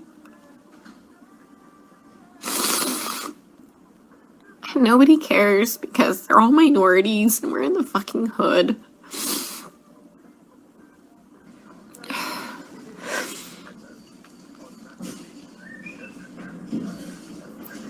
So if anyone's got any idea what the hell I can do to save my one black guy before they completely transfer me out of this hospital, that would be great. Okay, sorry that some of the mouth system got off there, the coordination with the talking in the mouth. But so what I want people to understand is, and I see some people making comments there. Remember, this was May 2020. So this was before remdesivir. This was before the jab. This is when it first just came out, when they released the bioweapon. And people were getting sick and they were dying. Now, I just talked to Brother Mike Graves, and he had told me he didn't know any black person that didn't have a family member that had died. He hadn't talked to anybody like that. And these are my people up there. And so I know when they say that, I'm like, oh, this is a problem. But when I saw this, the whole thing came down on me, because when I saw it, what I saw was, the first thing that hit me was, and it was the weirdest thing in the world, because in my mind and in my consciousness, all white folks' objective is to commit genocide against black people. So that was you only saw 5 minutes, but it was a 23-minute clip. And she was crying and cursing and like going nuts about black people. And she said it multiple times. They're killing all these black people and they're murdering them on purpose. And I'm trying to stop them and they won't do it. And then at some point, either this video or another one, she said, I've called Al Sharpton. I've called NAACP.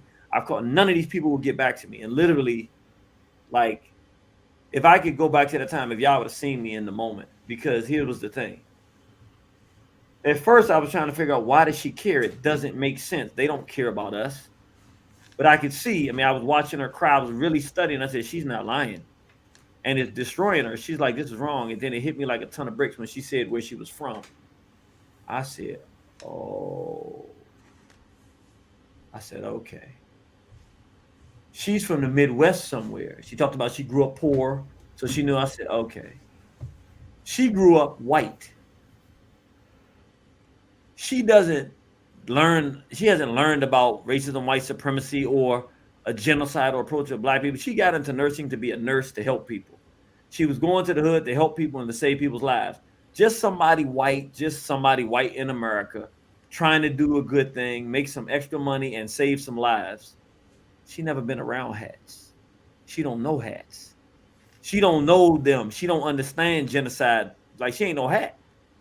So when she's seeing these people she's saying, hey, you're doing this, it's going to kill them. And they're like, oh, don't worry, you can't save everybody. She doesn't understand that nonchalant, pathological, psychopathic. It's just a goyim. It's just Schwarz. So who cares? It's a Schwarz.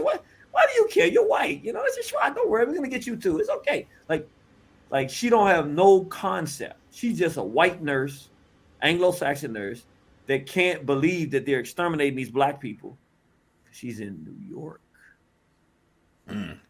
She don't know what a small hat. Like, she probably to this very moment doesn't know what was happening. She just knew that they was killing black people. She didn't know it was hats doing it. She don't understand it like that. So this is when I saw it, it just hit me like a ton of bricks. I said, these hats are murdering our people. Like I saw it clearly at that point. I said, this is a hat type of genocide. And I said, wow. And I'll be honest with you, it took the Anglo-Saxon completely oblivious to racial genocide, looking at it going, why are these psychopaths murdering black people? And what really did it for me, when she said, I contacted Al Sharpton, and before she finished, I said he wouldn't respond. And she said, he didn't respond or whatever. I said, yeah, okay, she's not lying.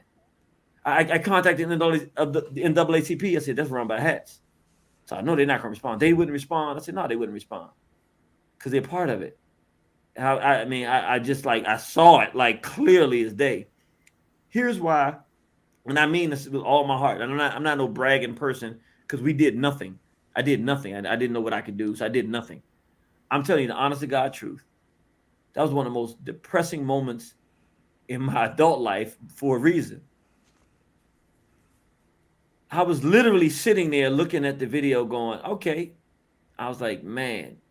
And I just thought, a year before even, I would just make one call to New York.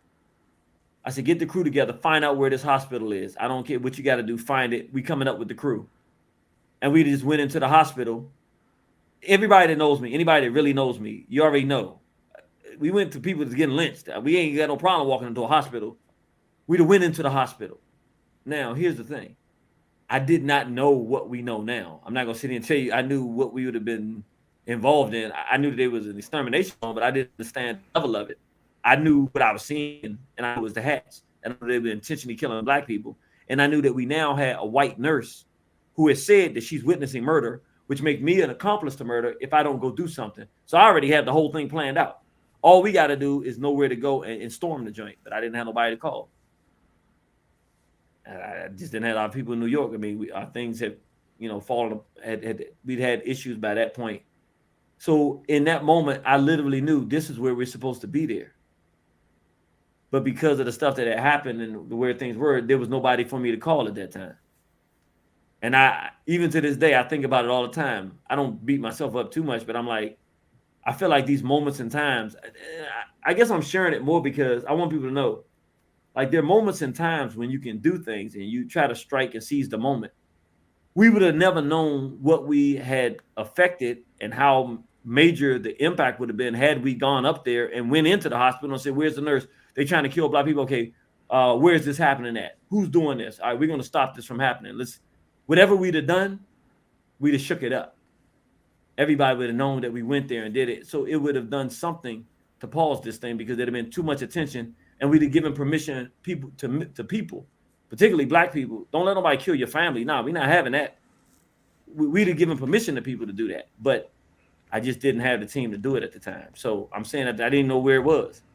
And I'm saying that to say, I'm going to wrap this part up and let you come back in here. But I want to say, we got to have our institutions, because there was a moment in time, and again, this is Monday morning quarterback, but straight Black Pride, we would have been having calls from Texas. I would have had people from Florida. I'd have had people coming up from Tampa. I'd have had people coming from Richmond. We'd have had people come from DC, New Jersey, New York, Philly, and we'd have walked right up in there and went to the hospital. And like, what? You're not killing no black. This is over. Like we were in a capacity to Boston. If I've forgotten anybody from any place, I apologize. I'm not trying to. I'm just talking freestyling right now. We would have done it. I'm not saying I think we would have done it. I know I would have done it. I'd have done it. I wanted to go, but I didn't have. We weren't built like that in the moment. Now, go ahead, brother. I'm sorry. Yeah. No, I was just gonna say, and I was trying to see if the brother was in here, but there's a brother that he was in the military. He said the military has a saying that the enemy also has a plan. So, and we have these discussions a lot, and I think we have to remind each other of this at times. We think that, I'm gonna use one of my mother's phrases. We think that we have issues by the power of osmosis, right? We think that randomly, let's say you gotta, hey, we gotta go to this other city, and we're gonna do this lecture, and then we're gonna organize a chapter after that, and then we walk outside and it's a flat tire, and we're like, man, it's crazy. How can we have a flat tire? We never think, oh, we got a flat tire because the enemy wants us to have a flat tire, so we never make it too sick. We never take that stuff into account. But I'll say this, and I'll say this for anybody who's really organizing and who's doing stuff. Don't automatically dismiss the reality that you face opposition. Brother, we've talked about all types of coincidences behind the scene. We're not gonna get into it here. We've talked about all types of stuff. At some point, we have to accept that we face opposition, and that things aren't randomly happening. Sometimes you have to take the piece off the chessboard before you implement the plan. So, and I believe that you had talked about, that your name has been said in certain circles, dealing with what, the 2016 election. Yeah. So I just say that to say, I wouldn't, I understand what you're saying, and we talked about this. I wouldn't beat don't beat yourself up about it, because we probably will never get the government documents, or maybe we will 25 years from now, to say, oh, this didn't work because this was happening, or this didn't work because this person was an agent, or this didn't work because this person got paid off. Or we have no idea right now. I mean, many Panthers would have gone into the great beyond if not for the COINTELPRO papers. Mm-hmm. They just would have been like, how did the police know XYZ? How did they breach our security when we had everything airtight? But then, where was the brother that was at the back door? What happened to him? We ain't seen him. I mean, you know what I'm saying? So, I just wanted to say that, and I just wanted to say that publicly for brothers and sisters organizing, not to cause fear, but to, if you get to the point of frustration, just understand there's somebody on the other side. It's like a sporting event. They're playing defense too, and they're playing offense, and so if you have to kick a field goal when you needed a touchdown, or sometimes the ball isn't. Sometimes it's not you threw the ball, and sometimes it's not dropped. Sometimes the ball's batted away. You know what I'm saying? Sometimes you call a play and you think it's going to work, but nah, they call the specific defensive coverage for that play. Sometimes your best player, he's not open. They're triple teaming him. They're like, you're going to have to do something else. And so I just wanted to say that, because I think we really, when we do this work, we don't take into account our position. We don't take, And I think what it is in your part of your personality, I know for a fact is these people aren't worried about what I'm doing. No, these people are worried about what you're doing. Why? Because, as I have always said, and I will always continue to say this, that hats believe in the black messiah more than the whites who believe in the black messiah more than black people, right? And you are the one that proved this point, because when this stuff started happening, what did you tell me that the white people said when they started really like, hey, what's going on with this jab and they forcing people to do it and these lockdowns and all? What in the world is going on? What did the white people say? I watched this video from a white guy, and he didn't cry, but he was almost in tears. He says, "Where's our Martin Luther King? Where's our Malcolm X?" Okay, that proves it right there. White people believe in the black messiah more than black people believe in the black messiah, which means that hats believe in the black messiah and fear the black messiah more than white people do. I'm not saying in a religious sense. That's not what I'm saying. What I'm saying is these people just the nature of things, how things are cyclical.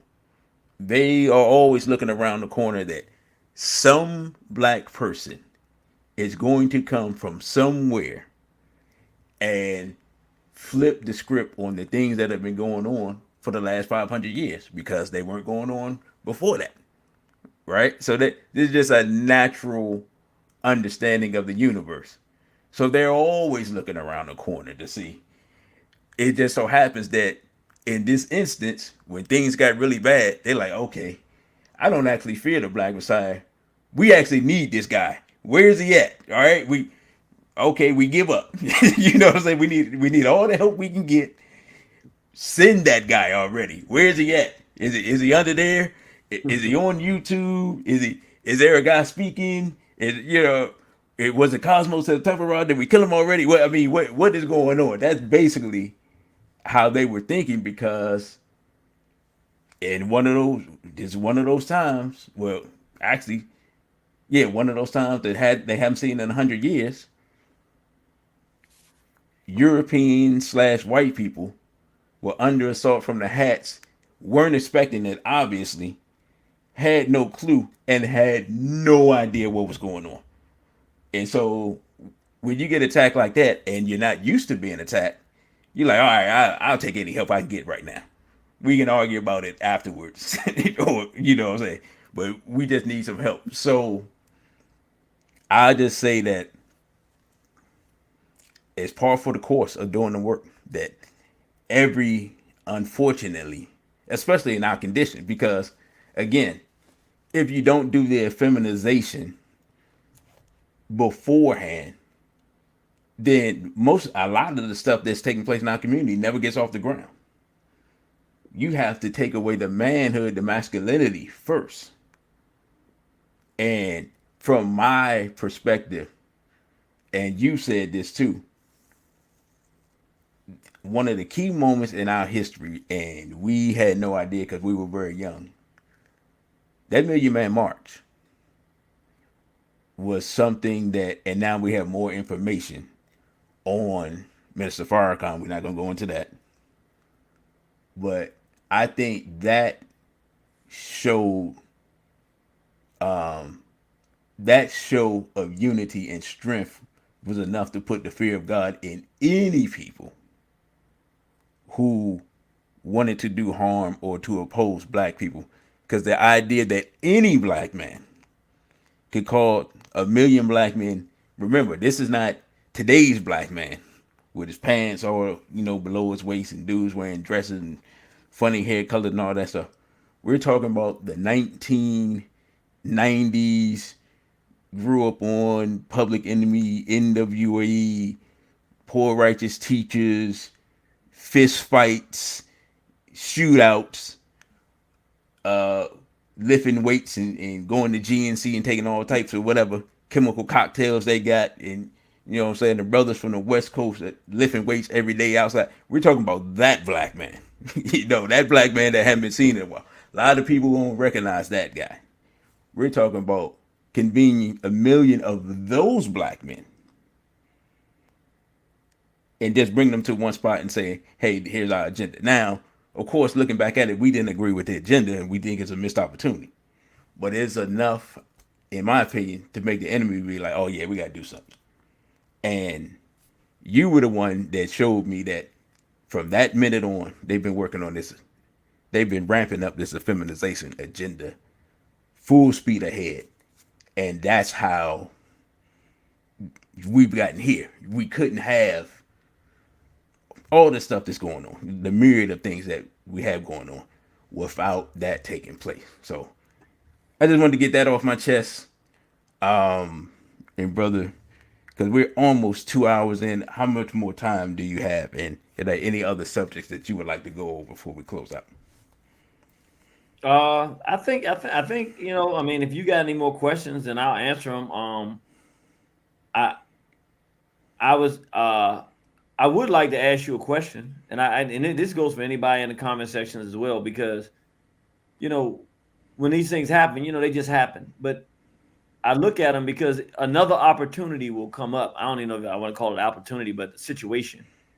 And I just look back and I go, you saw the same video. I mean, you saw 6 minutes of the same video that I was talking about there, and I'm telling people what it did for me and what my natural personality would have been. Well, not would have been, was, might even still be.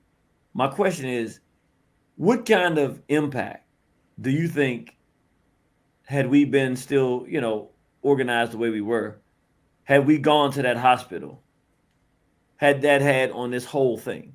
Like, would it just have been an incident? We did that, and the whole thing would still would have happened like it did, which is very, very plausible. I don't know, but like in your thinking when you hear it, because sometimes I look at these things and go like, man, we missed on the opportunity.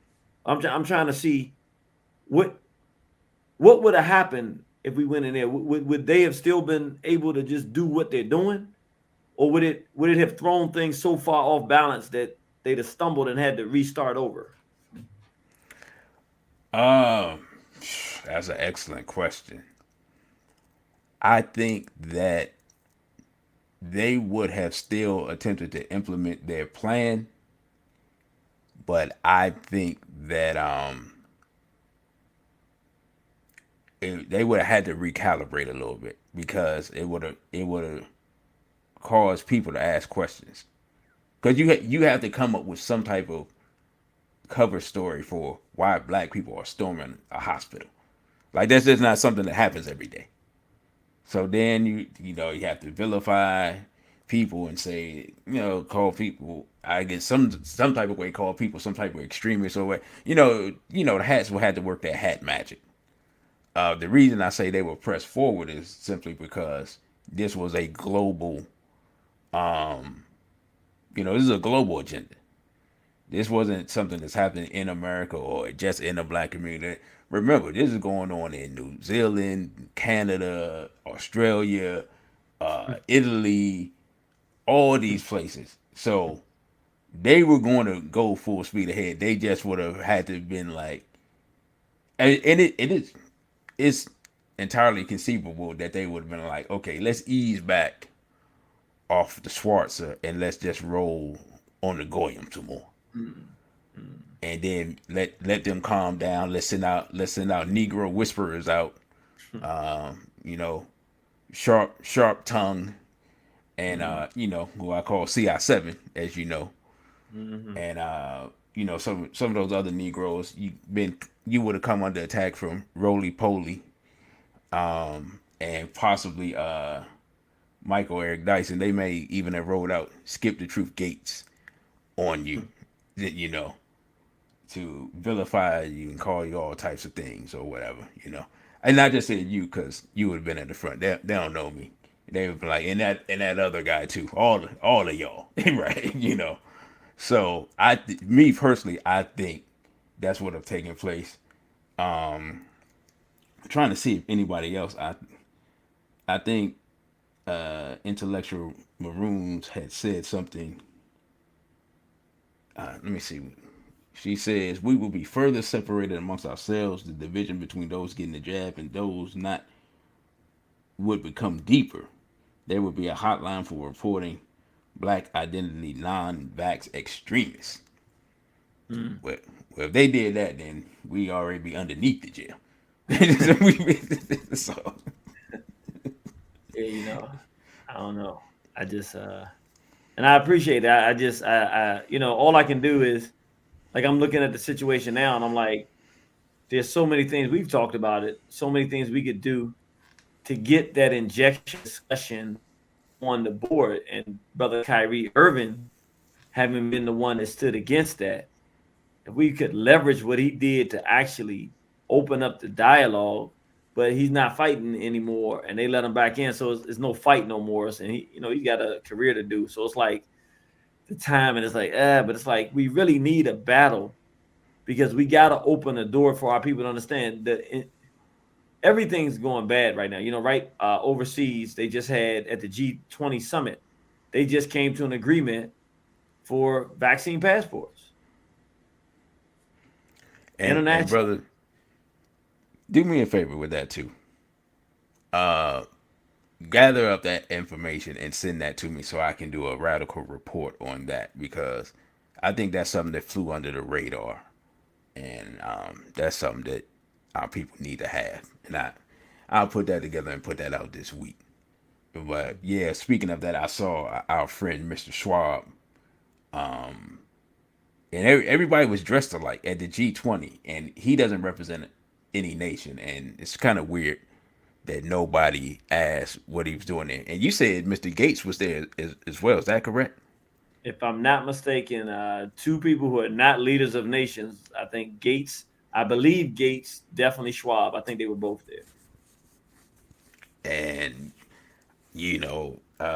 I've delved deep into Schwab, and whenever you see him, it's not good news for anybody at all. He is, I call him the world government hat administrator. So he does the hat administration for the one world government that they're trying to implement. So yeah, that's all bad news. What you just said, he was there. The G20 agreed to these vax passports. Yeah, And just to say, and that's why it's so important to have this dialogue. Imagine, and I'm saying this now because I don't see it right now happening, so I can just so people know where my mind is going, the kind of moves I want to see happen. Let's just say, instead of, let's just say I was talking to somebody like a Kyrie Irving, and I said, "Well, look, brother, what we need you to do is open the door." He said, "What do you mean?" Well, you didn't take the jab. So um since you went a whole year and now New York City has told the people they can get their jobs back and their back pay. The city has to do that. Of course, the city is fighting it. But since you did that, essentially we have the position now we can say, hey, this jab was wrong.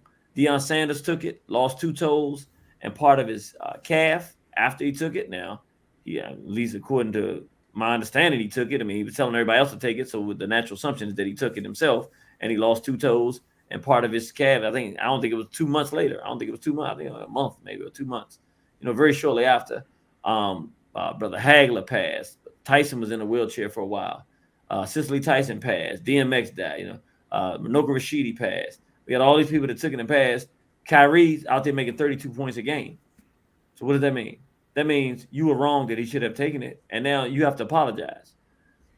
So we say, look, I want an apology from the NBA. I apologize for they said something that offended people. Well, now that we know that we can live without that injection, I need you all to apologize to me for what you had done to me during that time, because the reason would be they're not going to do it. When they don't do it, the people will be like, yeah, wait a minute. Why are you not going to apologize to Kyrie? You want him to apologize for something. Well, some people were offended by you trying to force somebody to take this stuff too. There's a lot of people who would agree with that. Then he could say, well, you know what? Since, they don't want to apologize to me, what I want to do, and then he can get out the way, but just help us open the door and say, well, you know what? Since I'm okay, I want to find if there are doctors out there, and we can have a conference to discuss the other side. People are saying you should take it. Some people might think it's not the best thing to do to take it. I'd like to sponsor a conference where people can come out and hear, and it'll be for free to people. You can come out and hear this, or it could be, for pay. But the idea is, let's discuss this jab and injection and what some of the specialists and doctors think about that. Just imagine, brothers and sisters, they did that to him. They're not willing to apologize, and that being the justification to move then for having a conference where now we can bring in some of those big guns, some people that they can hear. They can hear McCullough. They can hear, quite frankly, Robert Kennedy Jr. said some really, really great stuff about Fauci that people need to know. Have him on there. You can have, Dr. Mikovits there. You can have Buttar there. You can have, of course, some of our people, Dr. Ali Muhammad there. You can have some of the giants in this thing that have been McDowell. You can have them there. These different people that have been David Martin. Some of the hard hitters that are saying something real. What is the what the European female that was really like dissecting what she found the oh man, I forgot the stuff, the black magnetic stuff that was coming together. Graphene oxide? Right, the graphene oxide. Let's see. Wait a minute. So are you talking about Carrie Madej or no? No, not her, but yeah, her too. But the one that used to come on Stu Peters all the time. Ariana Love. Yeah. Ooh. Two of them, Ariana Love and Dr. Karen Kingston. They vicious. Woo, they tight. Woo, what did the brother say? They tight with them serves. I mean, they put out some information that, it's indisputable. You go and start reading behind as best you can, reading behind the stuff they're talking about with these patents, and you realize how insane and psychopathic this stuff is. And it's right there for you to find, but a person has to take the time to do it. But it helps when somebody's already done that work and they can bring it to the forefront. So yeah, this would be the kind of thing that I'd like to see happen. So when people out there saying, maybe y'all are wondering what kind of things is Irritated Genie doing, and these are the things that I'm plotting. But I'm be honest with you,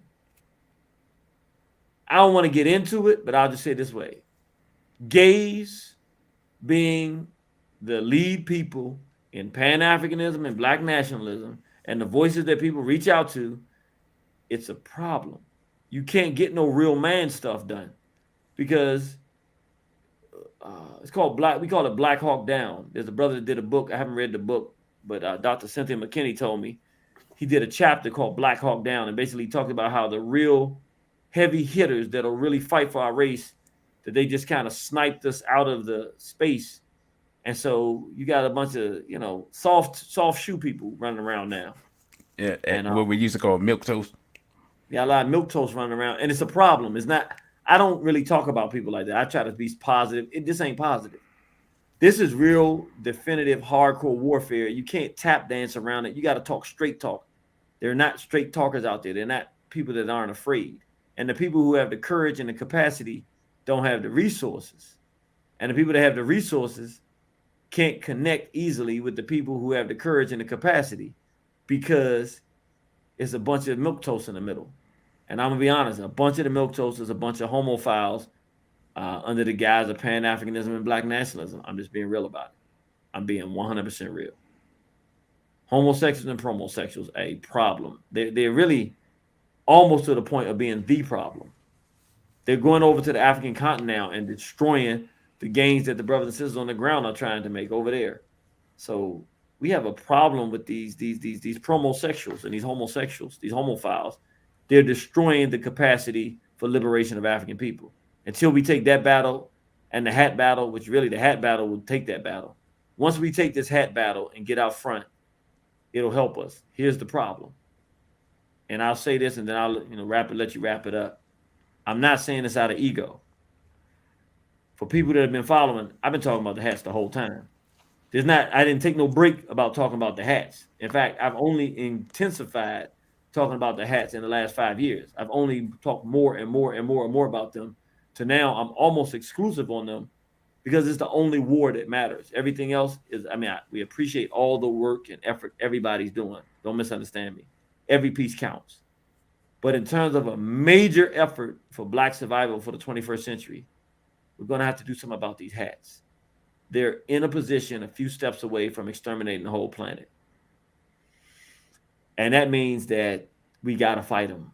And we're in a position to do it. We got a couple of brothers that stood out there and did it. And we have some people that'll fight, but we got a bunch of homophiles in the middle. And it's nasty homophiles in the middle. Got to get them out the way.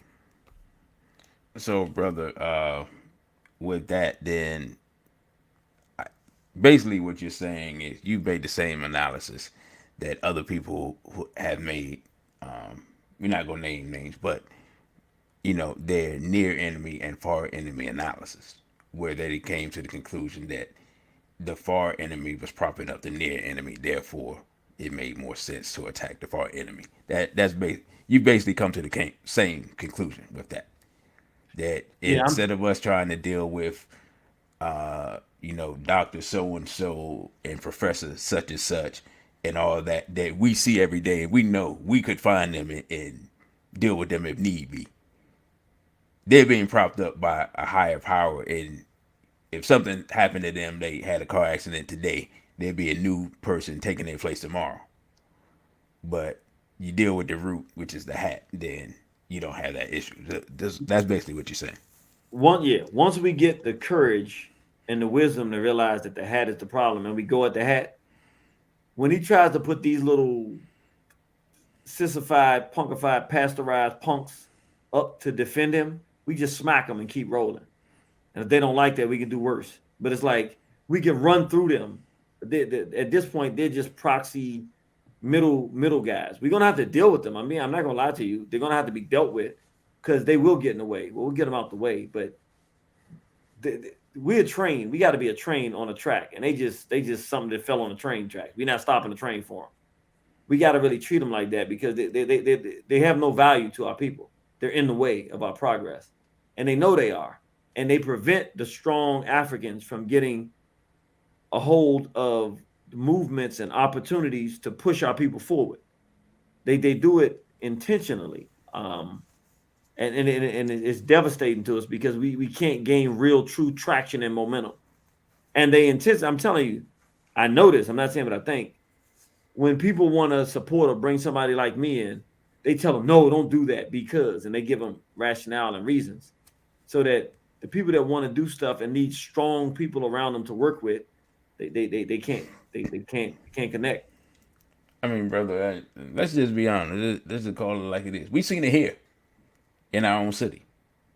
We've seen it here in certain institutions. There are places where there are bookstores that are known, really legendary in the city, where they almost had. Now, Barbara Rudy's been writing, I guess, for the last 20 years. They may have had one of his books there. I think maybe one time you had a DVD or something there one time, and then that disappeared. Barbara Rudy, like I said, I've seen one book of his. Definitely, we know which book it wasn't. It was not the classic. It was not the classic dealing with homophilia. And now they just openly advocating homophilia and have just done like you said, married the homophilia on with the quote unquote Pan Africanism. So this is not something when we telling people these things. This is not something that it's not conjecture. It's not not trying to slander people or anything like that. We have had doors closed in our face because we took a position against homophilia. I'm gonna say right now, right as we speak, I'm ready. Y'all know I'm not doing lectures like that, but because of the book and the necessity to hit people on multiple levels, we have the book. I actually now am ready to do a lecture. Jews are the problem. I mean, small hats are the problem, and to match, the book. And really, this will be one where I would really talk more about stuff that's not in the book, or expound and really. It will be a new age one. Like it will be landmark, like the feminization of the black male. It'll be that type of stuff. I'm ready for something like that, like something really landmark, just like whoa, and it'll be critical for it because it's not a lecture about what's coming. It'll be a tool for the war we're in right now. But, and I want to do it here because I'm here. I don't have a place to do it. Yeah, yeah. I mean, well, no, you do, but you're not. It doesn't have the type of capacity Right. that you would need for something like that. Right. We have our own But facility, but for something like this, I mean, I'm going to have people from Philly, the people from New York coming to this one, the people from because they don't have to agree with me now. Everybody can look and see, yeah, this is the problem. It's everywhere.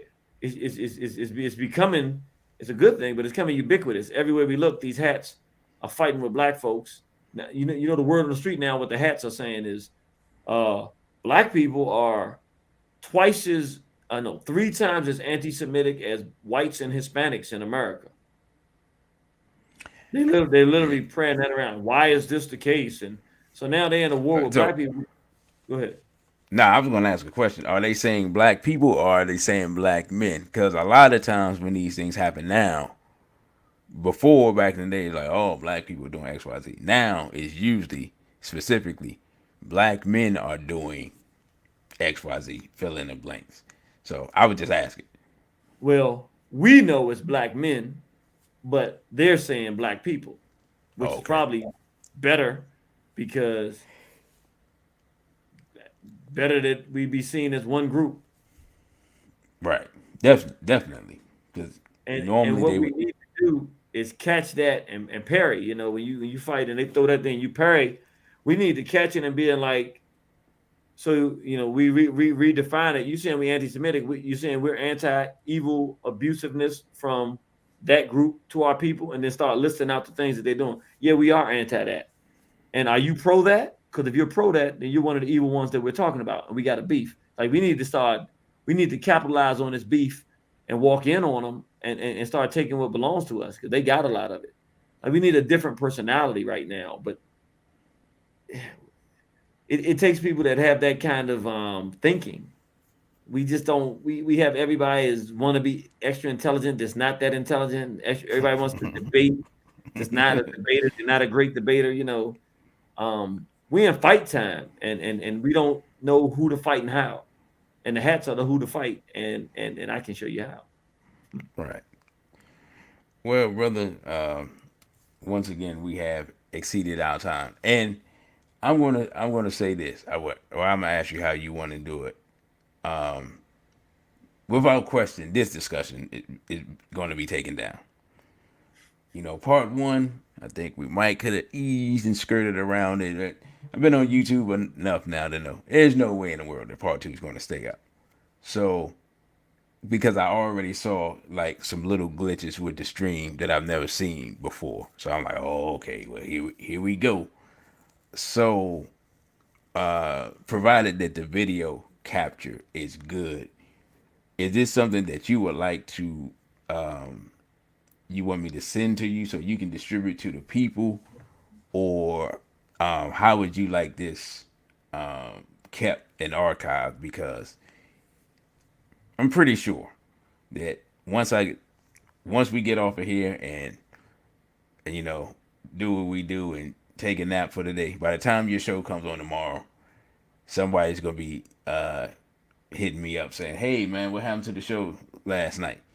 And I'll be like, "Oh, well, you know what Right? happened. you know what happened." So, Well, how would you like this to here, be? here's my question: would you have a problem if if you send me this one and I have the one from last week, and when I send the email out next time, I just send the email out with both of these programs No, that's fine. You can with a link to them to you download them? can. Yeah, I was gonna say yeah. I'll send you. I'll send you the copy if you want to do any type of editing or whatever.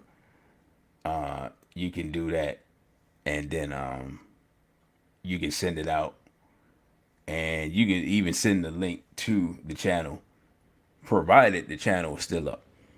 We shall see. This is one. I'm gonna do a Dave Chappelle. Like it would really be unfortunate, man, and it would prove our point about what we're saying about these hats. If the channel was just taken down for us to have a discussion about this current situation, that's very distressing between black people and these hats, man, and it would prove the point that these conspiracy theorists have been saying. And that would be very unfortunate because we don't want to prove any conspiracy theories, right? Because we don't believe in those things. We think those theories are ridiculous. We And like to deal look, with actual fact. look, I have no hatred in my heart. Some of my best friends are hats. Some of your best friends are hats, right? Some of I my haven't best met friends are any hats. of those, I haven't met any of those people though. Nah, Right. because you're not one of my best friends. These are only my best friends are hats. Oh, wow, that's unfortunate. Well, I was glad that makes it even more fortunate that you were able to appear on the program then, since Yeah. you're not one of my best friends. You Yeah, know. because look, usually I only do this kind of thing for hats. I don't know, but my spirit changed today. And some of my hat friends were the ones that told me to speak to our comrade. Yeah. Oh, okay. Yeah. Okay.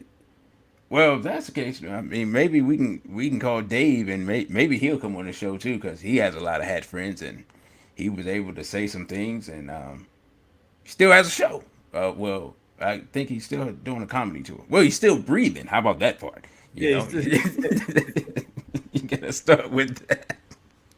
yeah, he hit him hard. Oh man, yeah, I would put that up, but that's guaranteed that would get taken down, even though it's up on YouTube now. So I would say everybody get it. If you didn't get a chance to see Dave Chappelle, that was this past Saturday, right? On Saturday Night Live, or was it Two 2 weeks Saturdays. ago? Two Yeah, two not Saturdays Saturday, ago. but the Saturday before that. Yeah. Yeah, check that out. So what I'm gonna do, I'm gonna take one question. I know y'all like, how you gonna take one question? I'm gonna take one question from the chat for Brother Genie. I think of these last two shows, we covered almost everything. And so if anybody has a question for the brother, now is the time. I give you a whole minute because I know it's a 10-second delay to do your typing. I'm not gonna lie. The sleep doctor is tapping on my shoulder as we speak. It's been a long day, but brother, we greatly appreciate you coming on. I know the people love it, and I know they appreciate hearing your voice, seeing your face, hearing what you're doing, seeing what you're doing. And I don't know if you got any donations, but hopefully you receive some donations to continue doing the work today. Last And week brother, I did last week, and I want to thank everybody that supported. And I'm sure some people are gonna do it this week because I know how y'all are. And if people know me, they already know every people help me through some difficult times. But you see what I'm doing. Well, it really goes to this work. This is what I do. This is what my life is dedicated. I mean, really, like this is what I do. okay, we got a lot of questions. Now, one sister asked a question that's just too long and requires a whole lecture. She says, how can we win against this onslaught? Now, come on, sister. That's a whole nother that's a back meeting discussion. you know, I know you want some answers that give you hope, but that's a that's a rough one there. Uh, let's see. Somebody says, "What do you think we should do?" That's right in line with that question. Let's see. And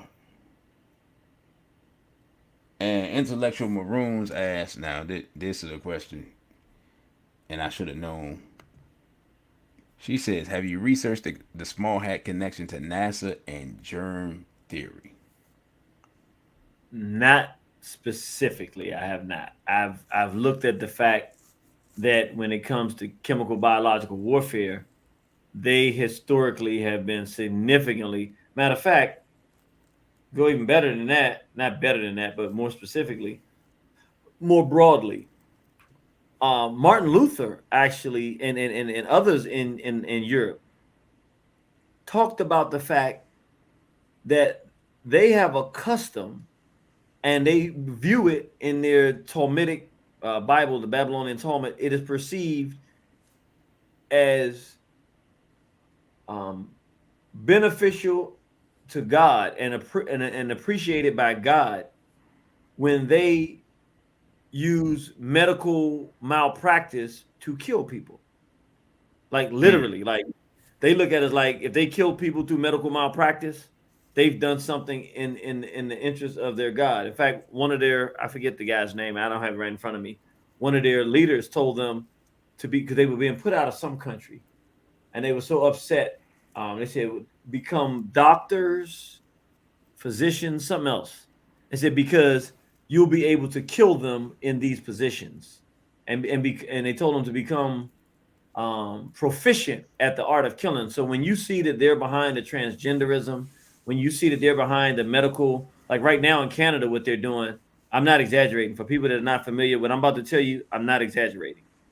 They have something called MAID now, medical assistance in death or something like that. I know it's MAID, it's MAID, and it's a medical assistance for killing. In other words, and it's becoming very broad. Like if you're considered a mature teen or whatever, they have a word for it.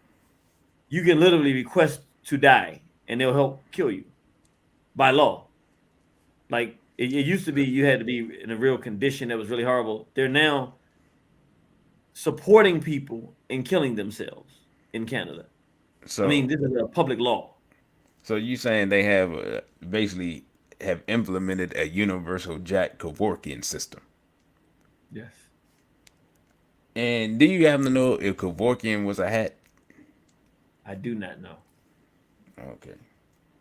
I mean, that would be interesting because, I mean, what you just said that Martin Luther said, literally, Kevorkian was the one that kind of popularized it and jumped out there and publicly, like, yeah, people should be, yeah, I help people kill themselves. And, you know, people forget at the time, most people are like, this dude's a lunatic. Like, what in the world? What kind of doctor is this? Like, get this guy out of here. Like, or I mean, just universally. But now you're saying that a whole country has taken on that mantra. Yeah, and people are asking for things. You know what? I can get some of this information for you. And it's not just it's not just the Talmud. It's okay. Some of the rabbis, what goes into the Talmud is oral tradition that comes from rabbis. And so sometimes it's the rabbis that are saying things and advocating things that make the Talmud or that make other oral tradition things as it relates to the small hat. So let me be more Yeah. precise. Whether it was the Talmud or the rabbi stating it, I can give people that information if they're looking to find that information. But I want to make it real clear, crystal clear. What I told you, I saw when I heard the young Anglo-Saxon that we all saw right there crying and like losing herself, saying, "Why are they murdering these black people?" And I realized it was because it was the hats. Because when you study the hats, that's part of their personality is literally to get into medical field for the purpose of being able to exterminate the goyim.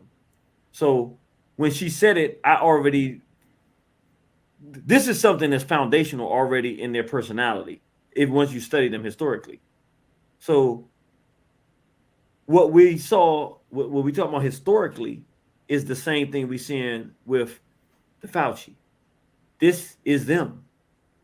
Like what they're doing in Canada now, saying, "Hey, you can kill yourself with MAID, medical assistance in death, or something." Um, this stuff is them. SADS, sudden adult death. There ain't no sudden nothing. You gave them, you did this, and you know what's going to happen to them. Children have strokes too. No, they just it's like a game to them in mass killing people. Like we're actually living it. I'm only saying that to say I know I'm talking, but it's not just theoretical. We're actually living it and watching international mass extermination. We're watching And, it. and brother, I'll say this. Would you part of what you're talking about is what they call the Mishnah and the Gemara, which is some the written and oral traditions of the hats, and also, you know, the much maligned protocols sound like conspiracy theory until you read them and then you go read your newspaper and then suddenly you know it's not as conspiratorial as you think, or maybe not as theoretical as you think. You can take either part of that word and break it down. So yeah, what we almost went into another discussion that's going to take us another hour. Okay, We're not going to do that. We're that's going to right. respect everybody's time. We're going to respect your time, brother. I know you got things to do. Your show will be on in less than 12 hours at this point. For that so-called going under 2 hour thing, obviously that has gone completely out of the window. So I just made a liar out of myself with that. I'll say this: I thank everybody for listening to the program. Make sure you like, share, and subscribe to the channel. Everybody that has subscribed, the subscriber count has gone up. I believe over 40. Considering that I had about 400, that means over a 10% jump, and actually probably a 15% jump in subscribers. So I thank you all for that. And all I can say is that being a brother and others who are with us, to quote Dr. Khaled, we're gonna hold the line. We're gonna do what we do. We're gonna fight against this enemy. We're just gonna hold the line. I mean, we have had people lose jobs. I mean, money, social status, relationships. I mean, a lot of things. It just in this battle since the jab. This jab thing, it just really separated the wheat from the tare in that aspect, and it was just something that we never saw, but it's happening universally. And I saw there's some people I saw in the chat that I didn't get a chance to respond to, who have seen us live, brother, and we'll talk about that afterwards. But everybody who has supported us and who thank us for doing the work, we appreciate it. I'm gonna be honest. There are times when we need the reinforcement, the positive reinforcement, and to know that what we're doing makes a difference. Because sometimes you look around, you look out your window, you're like, I don't see any positive effect. But I'll say this in closing: the reason I know we haven't lost is because we're still here. It's very much like that speech that Morpheus gave in the second, I think it was the second Matrix movie, where they were under attack, and he said, he basically said we haven't lost because we're still here. But Rudy has echoed those sentiments. As long as we still here, we'll be fighting and we'll be resisting this enemy. And he's gonna have to make plans. He's gonna have to alter plans sometimes. Can, And can, so, can I say something? yes, sir. Right. I don't want to take long. I know we're trying to end up the program. And I apologize for keeping people so late. But I do want to answer something somebody said. What do we do? Because I don't want to leave it where people say, here's his information, but what are we going to do? All right. Right now, the zeroed in targets are publicize the fact that the small hats are the problem. It needs to become our talking points when we're talking to people in the street, when we're doing our organizing, in our youth groups, wherever we're working and doing things that is safe to say that without worrying about getting destroyed. It's two things: the small hats and these injections. Because the injections are the gateway to the apocalypse. Even when they're talking about these passports, you can't have those passports if we definitively demonstrate that these injections are harmful, which means that's the way into the battle and this war to save the planet, because we don't want the mRNA, which they're trying to do. That's the point of contention, to open up that dialogue, to get people to wake up and to point at the small hats, so that when people do figure out what's going on and they pop, they don't come fight black people. They don't go and not know what to do. They know exactly who did it and exactly why they did it, and they know exactly who the problem is. That's what we need to do. So if you're saying what to do, anything you can do to help wake people up to this injection war. And again, if you don't have any resources, we have a 4-part DVD set that people can watch. They don't argue once they finish watching that.